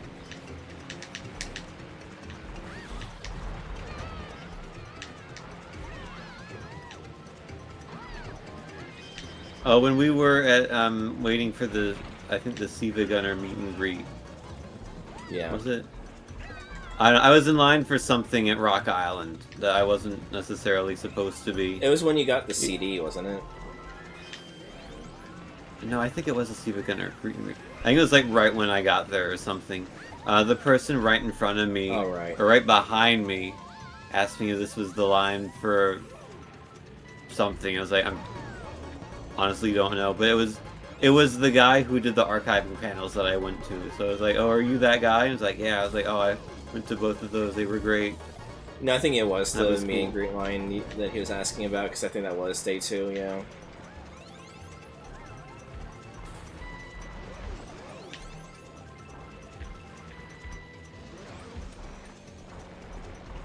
Yeah, I'm also just in awe of how many photos I got.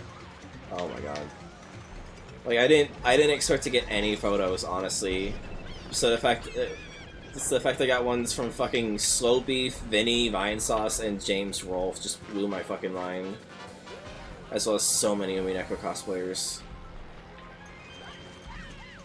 What a great time. Like, that made my night. Like, I think the highlight was definitely getting recognized and having someone take a photo of me that, like, was legitimately so cool.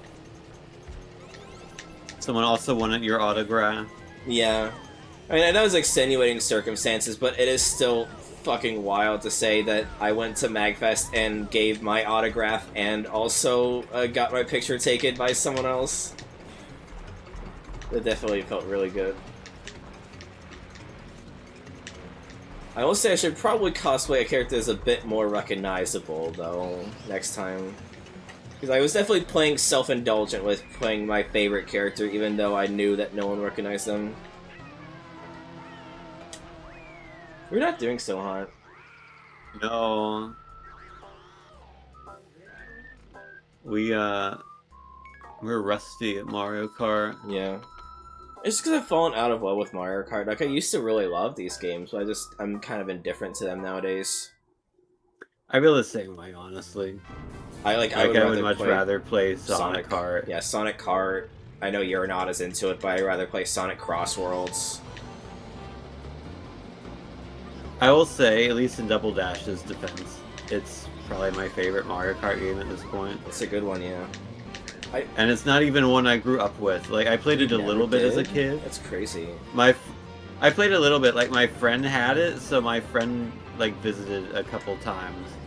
And we'd play it then. But, like, I never owned it as a kid. I remember playing it with my grandma, and she had, like, basically no skills at gaming whatsoever, and it was just because I was a dumb kid and having fun playing with her, even though she was really bad at it. I never made any progress in it, though, because I was really bad at it. It's not a fucking easy game at all. Oh, you need a boost for that route. Okay.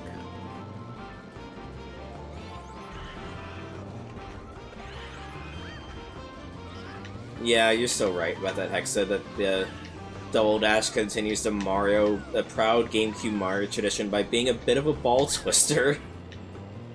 Just very true. Oh my god, Marshmallow, shut up. Don't fluster me on stream. I mean, dumb people can be cute. Oh my god. But, I don't think it's necessarily a bad game. I definitely feel like Mario Kart World is very middling, and it is kind of wild that people had such a massive backlash and turnaround on that game. I think, like, conceptually, you think, like, oh, this is really cool. And then you And, actually like, play it. I think it takes people a bit of time to realize, like, oh, this is all there is to this. Hi, baby. It's not actually... It doesn't actually, like, meet the expectations you have for it after playing it for, like, 30 minutes or an hour or whatever. It just doesn't have a good shelf life with how they execute the concept is the problem.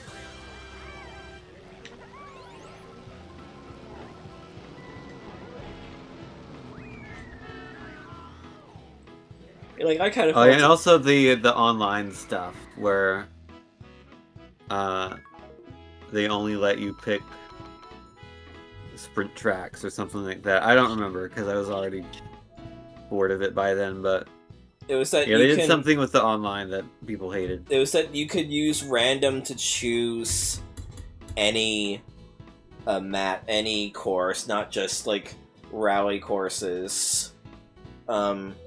But they patched it out so that it would only play from the main list of the courses that you would vote on.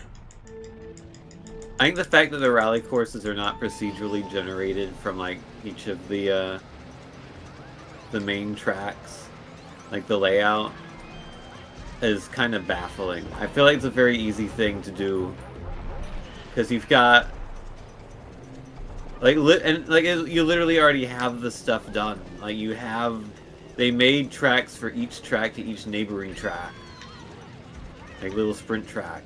Why not just combine them and have it generate something procedurally so it's different every time? But no, it's only you get one of these 8 tracks, one of these 8 sprints, and that's it. And I think that's very boring. I think the biggest problem for me is the format of the Grand Prix. How it is always 3 laps. Best part, I love the amount of playable characters. It's got a lot of oddball ones. That shit is like really cool. I love that. Like who was I playing as? I was playing as a regular ass piranha plant, and I was feeling like weirdly euphoric because I don't know. I just think piranha plants are cool. Okay,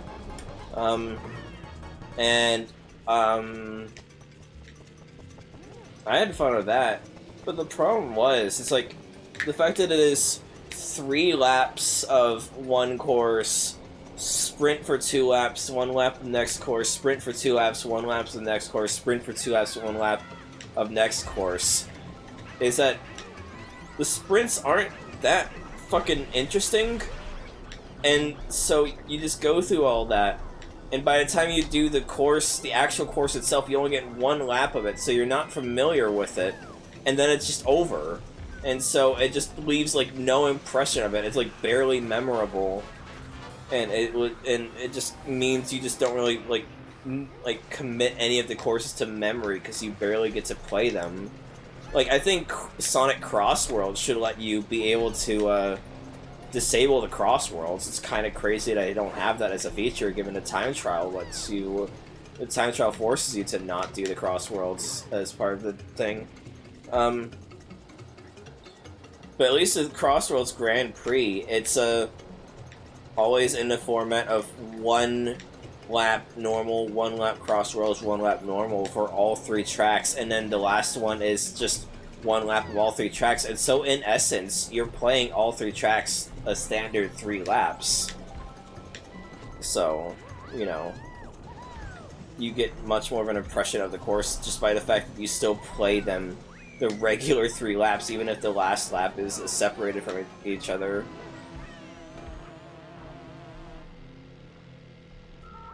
Yeah, the open world stuff for, also, hell yeah, Ranzer. But, the open world stuff, in Mario Kart World seems really cool. As someone who likes to just free roam in racing games like 4x4 Evo, or even just open world games like Saints Row, I just like driving around and dicking around, you know? And so it's just kind of wild how lackluster Mario Kart World seems. It's such a shame because they were developing it for so long. Like, it was going to be... Was it ever confirmed that it was originally going to be a Switch game, but they pushed it to Switch 2 because of how long development time took? I don't think so. It still had a long-ass development time, especially given Mario Kart 8 Deluxe was a thing.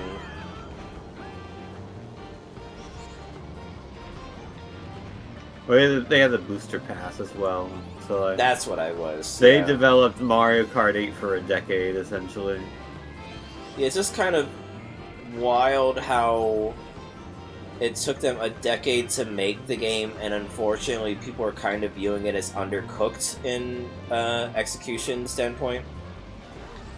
It's largely simple things, like it doesn't track it doesn't mark which challenges, like which open world challenges you've beaten on the map.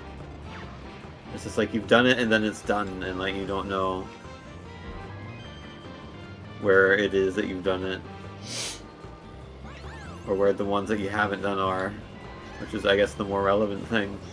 Which means it's very difficult to actually do all of them. You have to, basically have to look up a map and very carefully track all of your steps, and go on and mark the each Mario one by hand. The Mario Sunshine approach, blue coins, and all that. Yeah.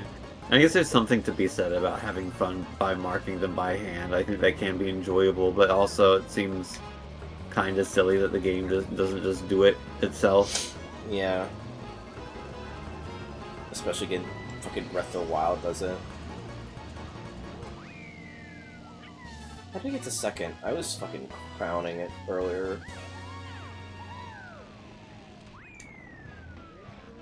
I need a driving emote, honestly. That'd be cool. Like, look at the one Dubious just posted. I need one like that, but with, like, Beazle just freaking the fuck out as, like, she's just, like, fucking, like, turning wildly, slamming into walls. I just need Jay Leno Car Crash, but Rotoscope to be with Beazle and input. Honestly, I need a driving emote, too. Yeah. Cammy, you're $20 closer to a Switch 2 if you make me one. Sorry, I was posting. You do Jay still Leno need Car to finish Crash. the I know, clapping I know, emote as I well. know. I just hate drawing hands. But I'll get back to that when I can, especially now that MAGfest is over. Draw are clapping, but our hands have been cut off by a chainsaw. Wait. So it's just the stumps? Yeah, it's just the stumps, but they're bloody. And whenever she claps, it just spews blood. Because the stumps hit each other. Is this what you want as your branding? No. Then I won't do it. I will, however, post Jay Leno Car Crash again.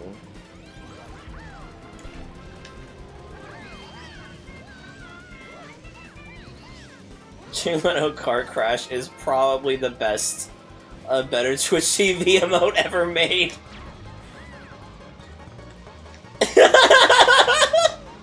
Like, I'm sensitive to, like, footage of, like, car accidents and all that. Like, it makes me uncomfortable. But I could look at Jay Leno Car Crash all day. It's really funny.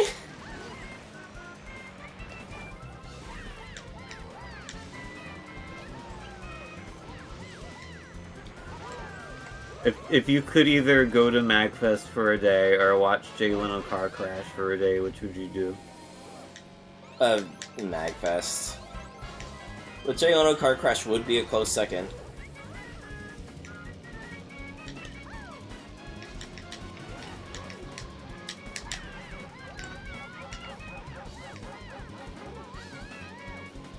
I'm gonna look at the actual Thank you, Dubious.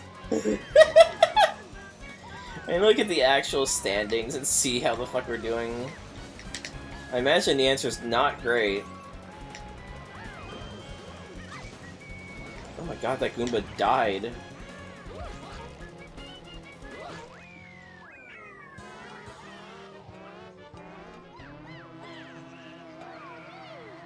Oh, that's the thing I was talking about. Like, how I want to gut a VMU and just have it be like a little GIF viewer on the screen instead, and just have it as a necklace. I want to have that, but just have it play Jay Leno Car Crash.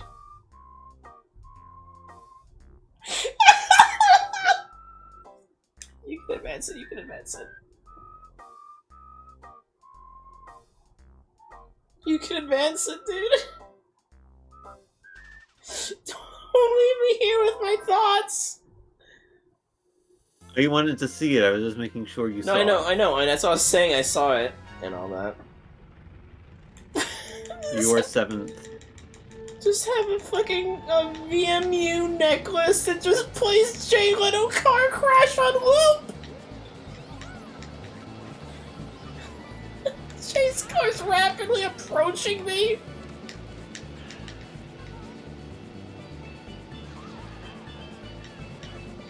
Okay, but what if it was like a crystal that just projected it inside? Fucking crystal that projects Jane Leno car crash! I'm in a loopy mood today, dude, after like all the driving. Like, I wasn't even sure if I wanted to stream, but like I said, I really just wanted to have a chat, just like going over everything that happened at MAGfest and all that. So I'm glad I did it, but like, fucking hell, I'm just so out of it. I'm getting pretty tired. I think after the stream, I'm gonna take a shower, and then I am going to go to bed Yeah, that's and fair. sleep for a long time. Yeah, I need to work on writing tomorrow, probably, but I'm probably gonna sleep in as well. We should hang out in productivity tomorrow. Yeah. I'd need to do writing. Probably no streams Unfortunately- for the week because I need to work on writing. What do you say? I was saying, unfortunately, my fun time is over, and now my work time begins. Same. The next chapter. I the must girl pay switched for all to of the the- Jalen car crash on her face. I must pay for all of the purchases I've made at MAGfest. Yeah. Sorry, I'm just imagining, especially given what happened in the last chapter of Magical Girl Transmission, just imagining that and then being like, anyway, let's watch just fucking GIF on our phone. Hey, I know I broke your heart, but do you want to see this cool GIF I found on twitch.tv/OnPooCamilla? Fuck. Fuck.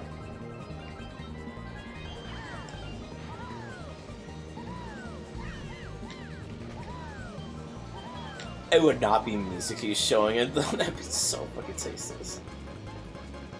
I think Chisaki would just get in a laughing fit and just start showing it off to everyone. And they just be like, what the fuck are you looking at here?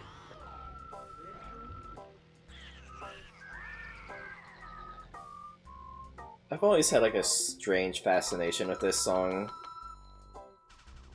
It's good.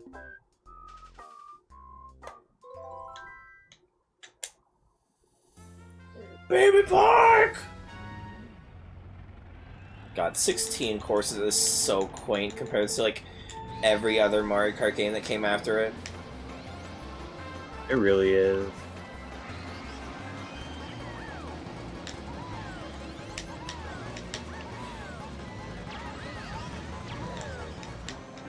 The torpedo noise as you slam into someone is always so good. I'm surprised that this game, like, really, like, set a standard, and not even in a way you would expect. Because so many of these fucking games just have, dual item slots nowadays. You know, like, Mario Kart 8 Deluxe has it, Mario Kart World has it, Sonic Racing Crossroads has it. Even Kirby Air Riders has it in a way. Yeah. If you collect a second item when you have, when you already have an item, it goes into a reserve. Sobbing that my wife left me as my friend gently pats my shoulder and pulls up the RE0 streams on their phone. God. Those RE0 streams are gonna live in my fucking nightmares.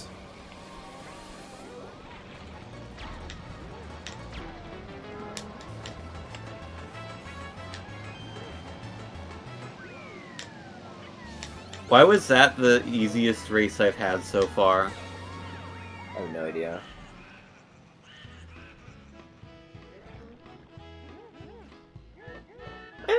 I think it works fine in Crossworlds Hexa.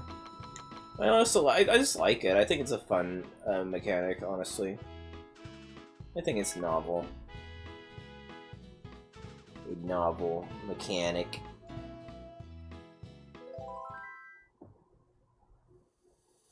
I was gonna take a shower today, but I'm fucking exhausted. I think I'm literally just gonna, like, relax in bed and hang out with friends afterwards. I do too, Yeah. Vespa. I feel like I should take a shower tonight, but honestly, I am kind of tired. I don't blame you for not getting one tonight, honestly. Like I said, I'm not taking one. I'll stew in my filth for another day, watch me. What's your favorite track in this game?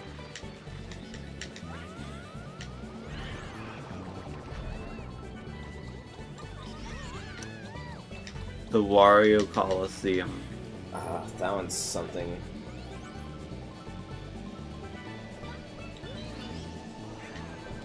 I think it's just too big for me, personally, but I get it. I think for me, it's hard to say, actually. I'd say either be a normie and say Rainbow Park, Baby Park, or embrace chaos and say Rainbow Road, because Rainbow Road's just fucking nightmare. I do also really like the Bowser Castle in this game, though.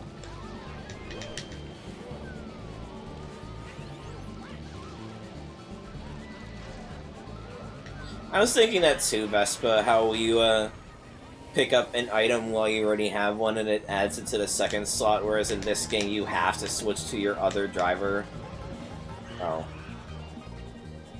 No, it's fine, Petey. Just drink the entire ocean. Become so big and round that nobody can pass you, and then, King Boo can drive over and finish the race.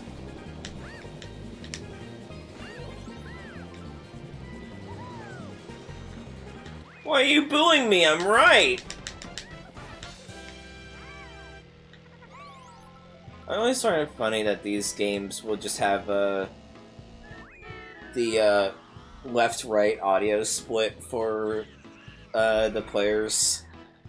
Because, like, all your audio's on the left channel, all mine's on the right channel.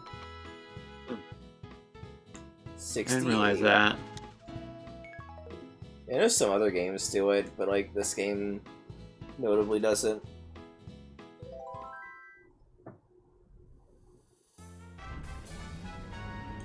I remember this one because I remember getting playing it and enjoying off-brand Lunchables. It wasn't store brand, it's just a different brand, but I remember enjoying that and beating this race for the first time, I think, as a kid. I also remember thinking, I think I remember doing Flannery's Gym in Gen 3. God, I know I said probably no streams this week. I am tempted to do a, Poke Mondays, so... But I'm gonna be so con tomorrow. Like, I was, like, lying in bed before stream, and I was just like, I'm fucking tired. To the point Willow was backseating my physical health and saying maybe I shouldn't stream. No, she didn't say that. I'm being a dick to her for no good reason.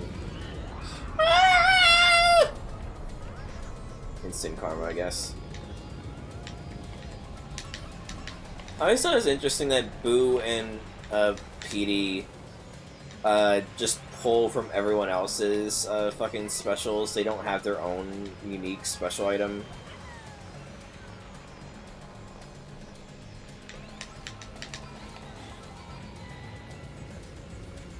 If you were a Mario race, what Mario race would you be?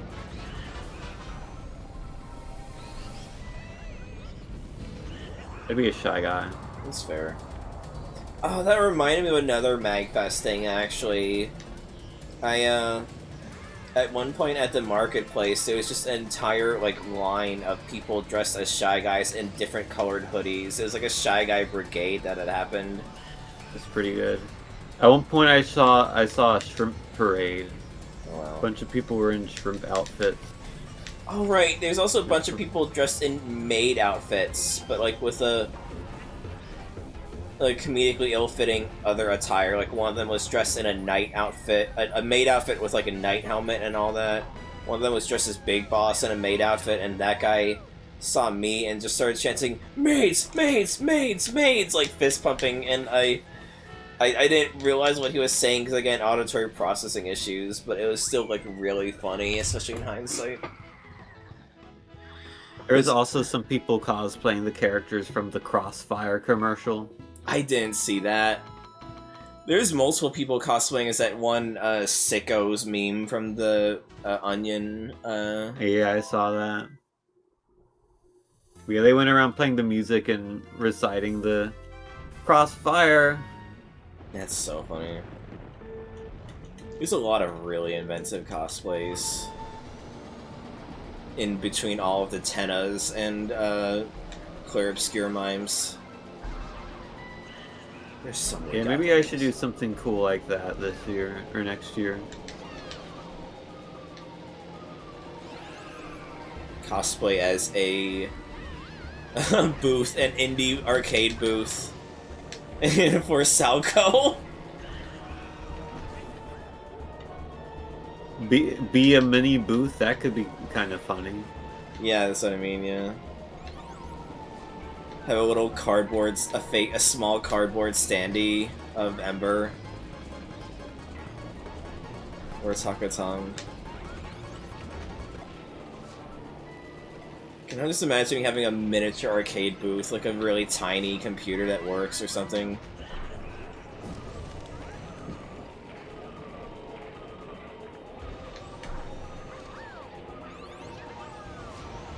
Yeah, the Spam Tenno rise was crazy. There's not that many Spam Tins, but I did see a few.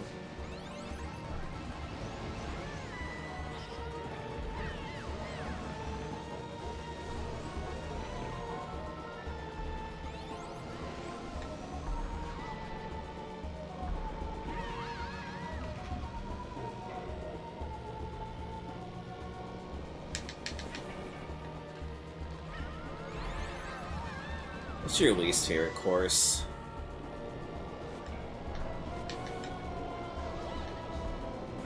I think I'd have to look through a list to be able to say that. For me, it's either the dinosaur one. Oh, and I think one of my favorite course contenders could also be the DK one. But my least favorite course contenders would be the dinosaur one and, comedically enough, the Wario one.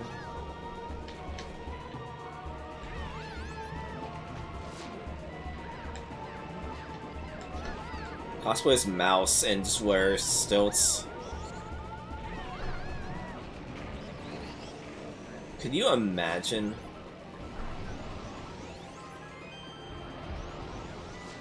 Like, there's a guy with a massive fucking stack of like energy drink cans taped to each other. But, like, Oh, I saw that. yeah. But, like, could you imagine the doing stilted cosplay? Like, they would not fucking clear that. They would not allow you to do that. But, like, if they imagine a world where they did, and how fucking terrifying that'd be.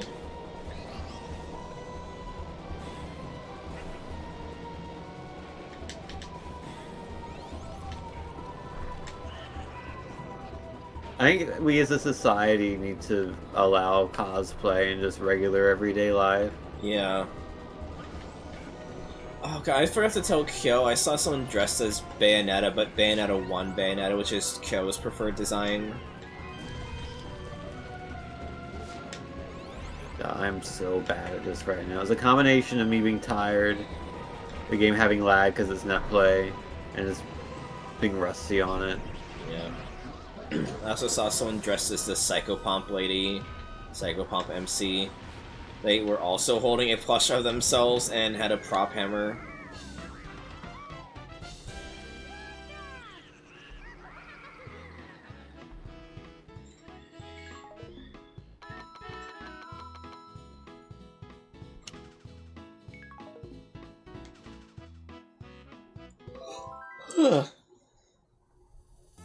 I like Waluigi Stadium. I like it more in the re-releases that have it, though.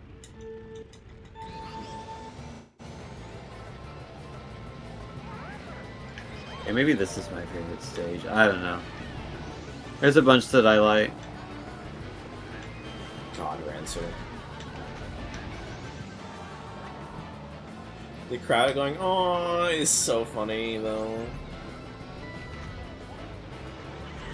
I want to cosplay as one of my own characters. I really wanted to get a Snake and Dragon shirt made and wear that to MAGfest. But, I mean, A, I forgot to do it, and B, it didn't matter anyway, given I went in full cosplay anyway. Are there any VTubers that will cosplay as themselves at conventions? I don't know, I would not be surprised. I would not mind going in a fucking Beazle fursuit one day, because I would love to get a fursuit.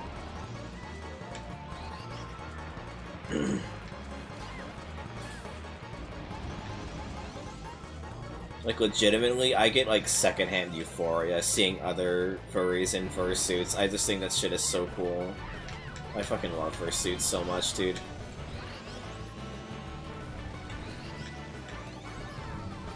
Yeah, I would love to cosplay one of my own characters. I don't even know what character I would want to cosplay, though, is the thing. So a lot of them would require fursuiting, or just accepting that it's not going to be 100% accurate.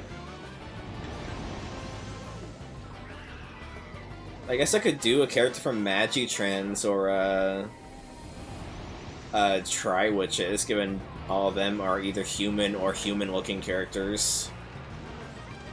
It would be cool to do, like... oh my god, cosplaying as input would be amazing. I would want to get, like, custom, like, lit eyes for that, though. Like, go full in on it. I would also need to condense... I would need to, like, get rid of, like, all of the internal organs around my waist and leave just a spine because of how I fucking designed input. Oh my god. Yeah, I would love to cosplay as either, like, Asahi from, MAGitrans, or, Dusk from Tri-Witches.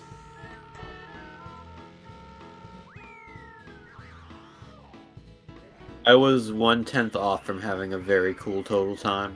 Well, I didn't see the... oh, there is. Hold on. Oh my god, yeah. I'm only, oh no, hold on. Okay, I'm still 16 points off. Good, Hexa, I'm glad.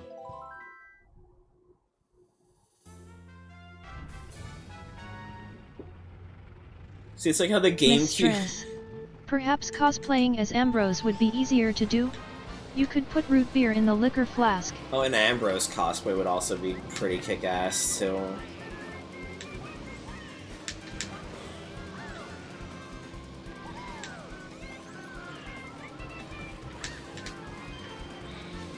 For that Ambrose emote, I was originally gonna make it say XXX on the flask she drinks out of, but I wasn't sure if I would be able to get away with it, and so I decided against doing it.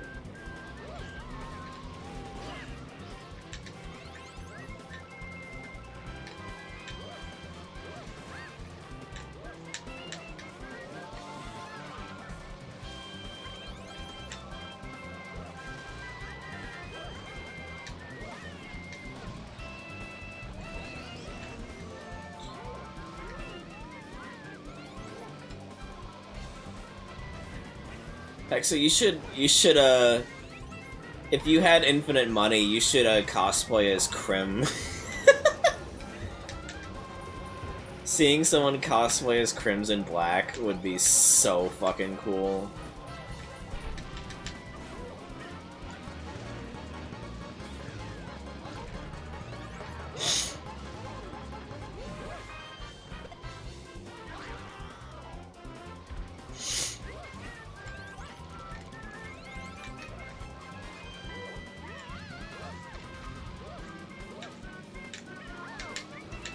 What's your least favorite Mario Kart game, Tin? I've never really played Super Circuit, so I'm gonna discount that one, even though I think it might be a good contender regardless. Oh wait, no, this is an obvious answer. It's Mario Kart Tour. What if you discounted that because it's a fucking mobile game?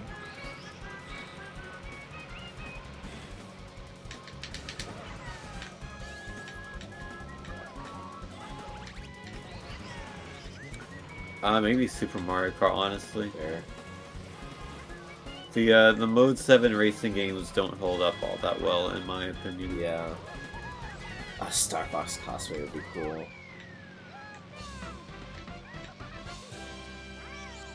I kind of want to do a Pokemon cosplay. Cosplay is like a Gardevoir or something, or Zoroark. Cosplay is like my Zoroark Sona would be fun.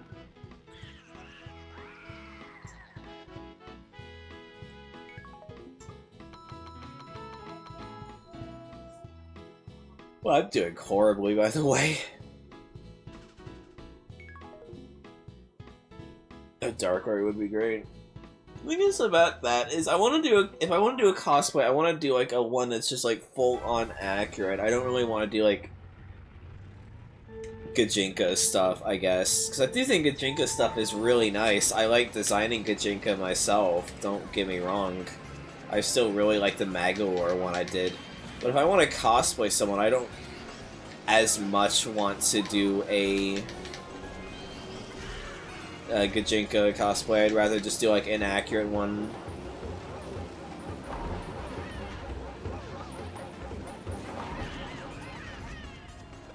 That's fair, Hexa. Sangria would be great too.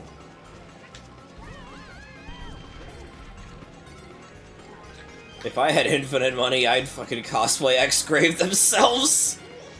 Fucking imagine cosplaying as X-Grave, though. Oh my god.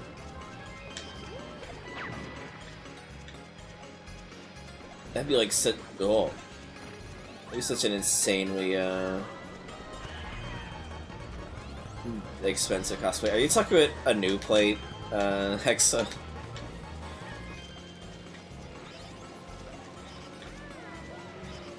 Because that's very fair if so.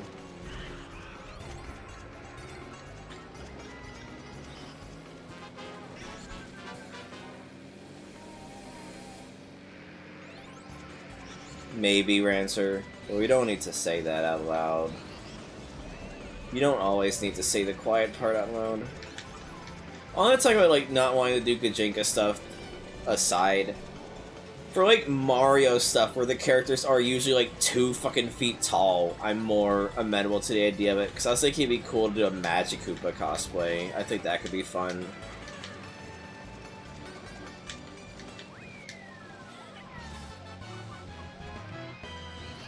What I need to do, really, is I need to think of cosplay stuff that is, like, economical, stuff that you can overlap for it, you know?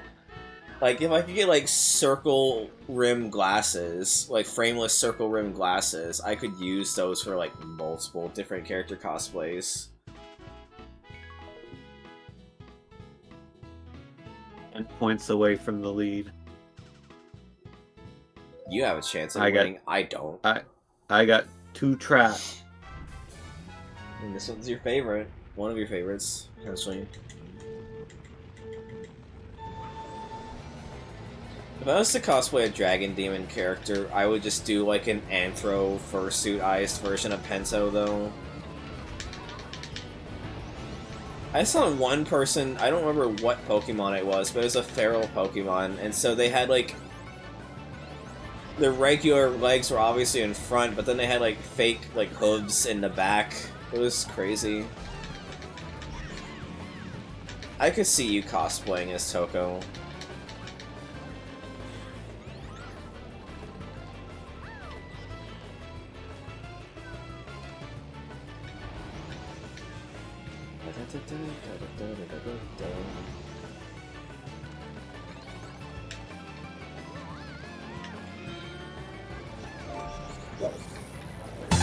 Good, thank you for the Prime Gaming. I'm glad I have to hear that, CTS.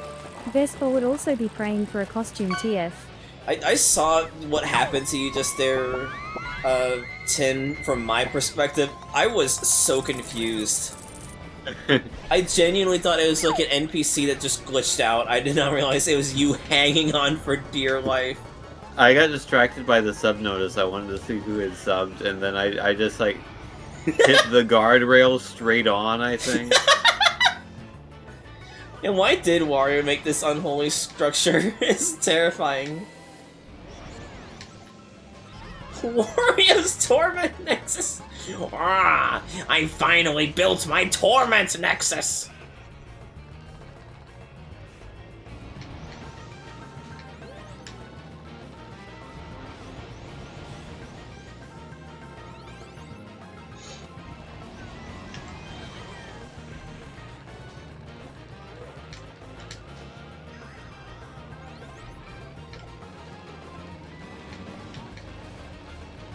You know what more games need? More kart racing games need to have rival characters. I could Like, see it. A character that's just assigned to be a rival, I mean. Like, Crossroads has it and it's great, Ring Racers has it, and I mean, it would be great if I liked Ring Racers. Wario is not an ethical billionaire, he's... I would say he's chaotic neutral, because he's a stinky man. Like, he's selfish, but he's not, like, evil. Like, he's literally a greedy bastard, though. Like, have you seen the shit he tries to pull in WarioWare? He definitely tries to, like, steal other people's work for his own. He's the only honest billionaire. I guess we could agree with that, yeah. Well, there's no way I can win now, that's okay.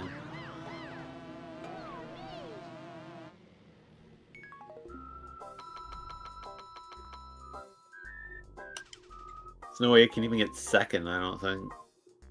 Damn. I mean, unless the two up top just spontaneously die. Second place when to get last, and I would need to win the tie, I think.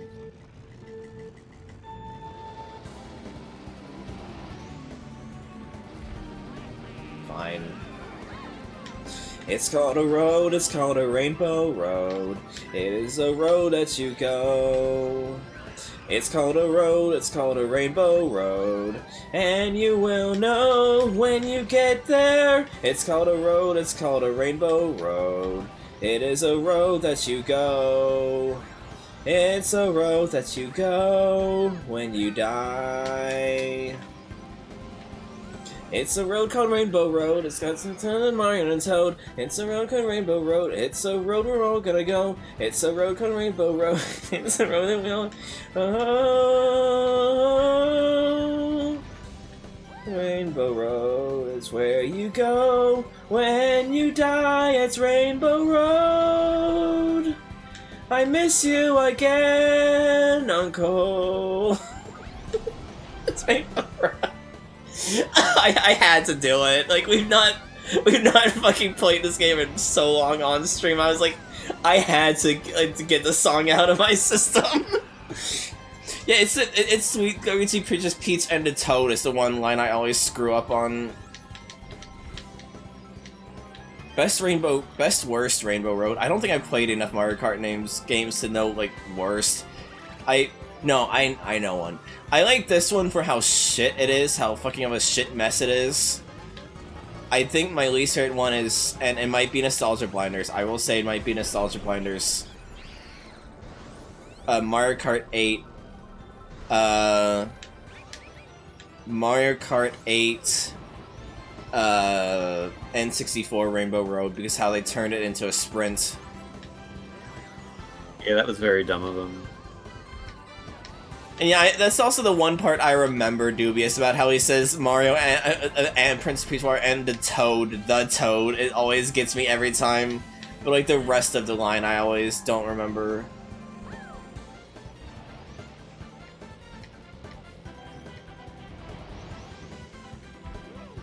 Fuck.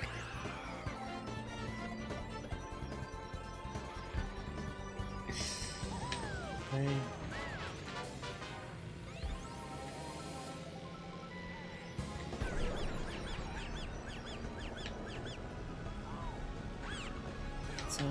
It's called a rainbow road. It is a road that you go. It's called a road, it's called a rainbow road. And you will know when you get there. It's called a road, it's called a rainbow road. It is a road that you go. It's a road that you go when you die. It's a road to Rainbow Road. It's got Prince Pinions Road. It's a road to Rainbow Road. It's a road we're all gonna go. It's a road to Rainbow Road. It's a road we're all gonna go. Oh, this song started over. I'm not doing it. Yeah, it's a fucking iconic meme song. It's so fucking dumb.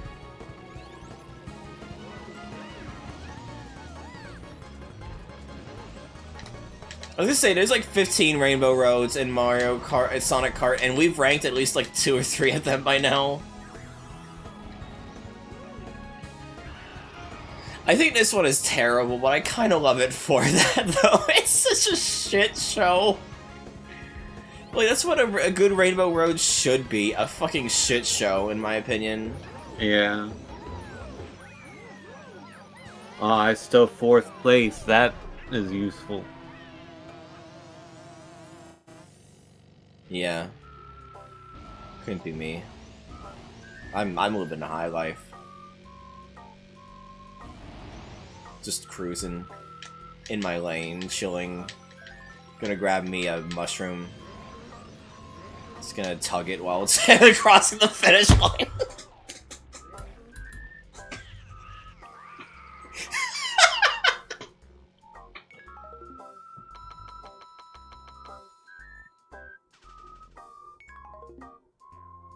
You still got podium at least. Yeah. Better than not getting a podium. Yeah. Couldn't be me. Oh my god, you got 2 of the victory cups. Victory carts.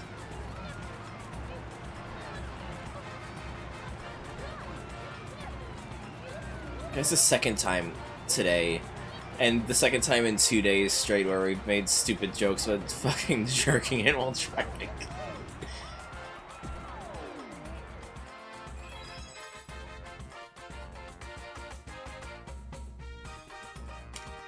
Yay. I didn't even get to the signature. Damn. Signature. Initials. Credits. Woo! Mama! Yay. Okay, I want to go to bed and pass out now. Okay, I'll do closing stuff. Thank you so much for being part of this. No, I'll stay for closing. Okay, no worries, no worries. Yeah.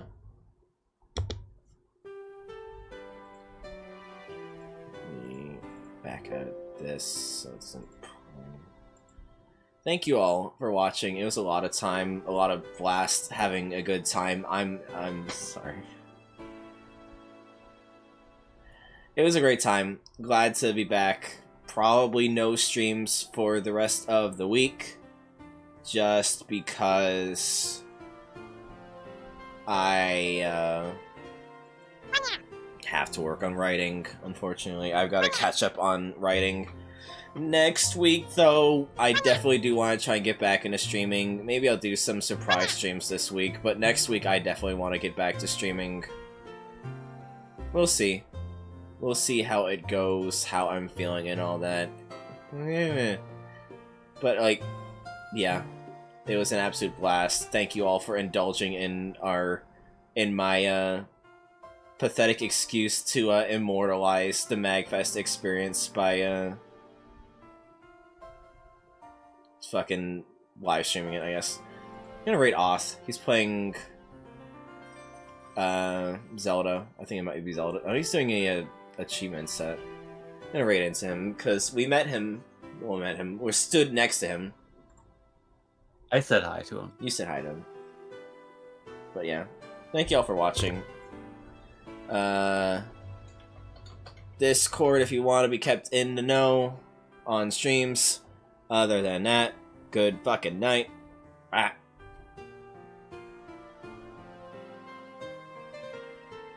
Good night.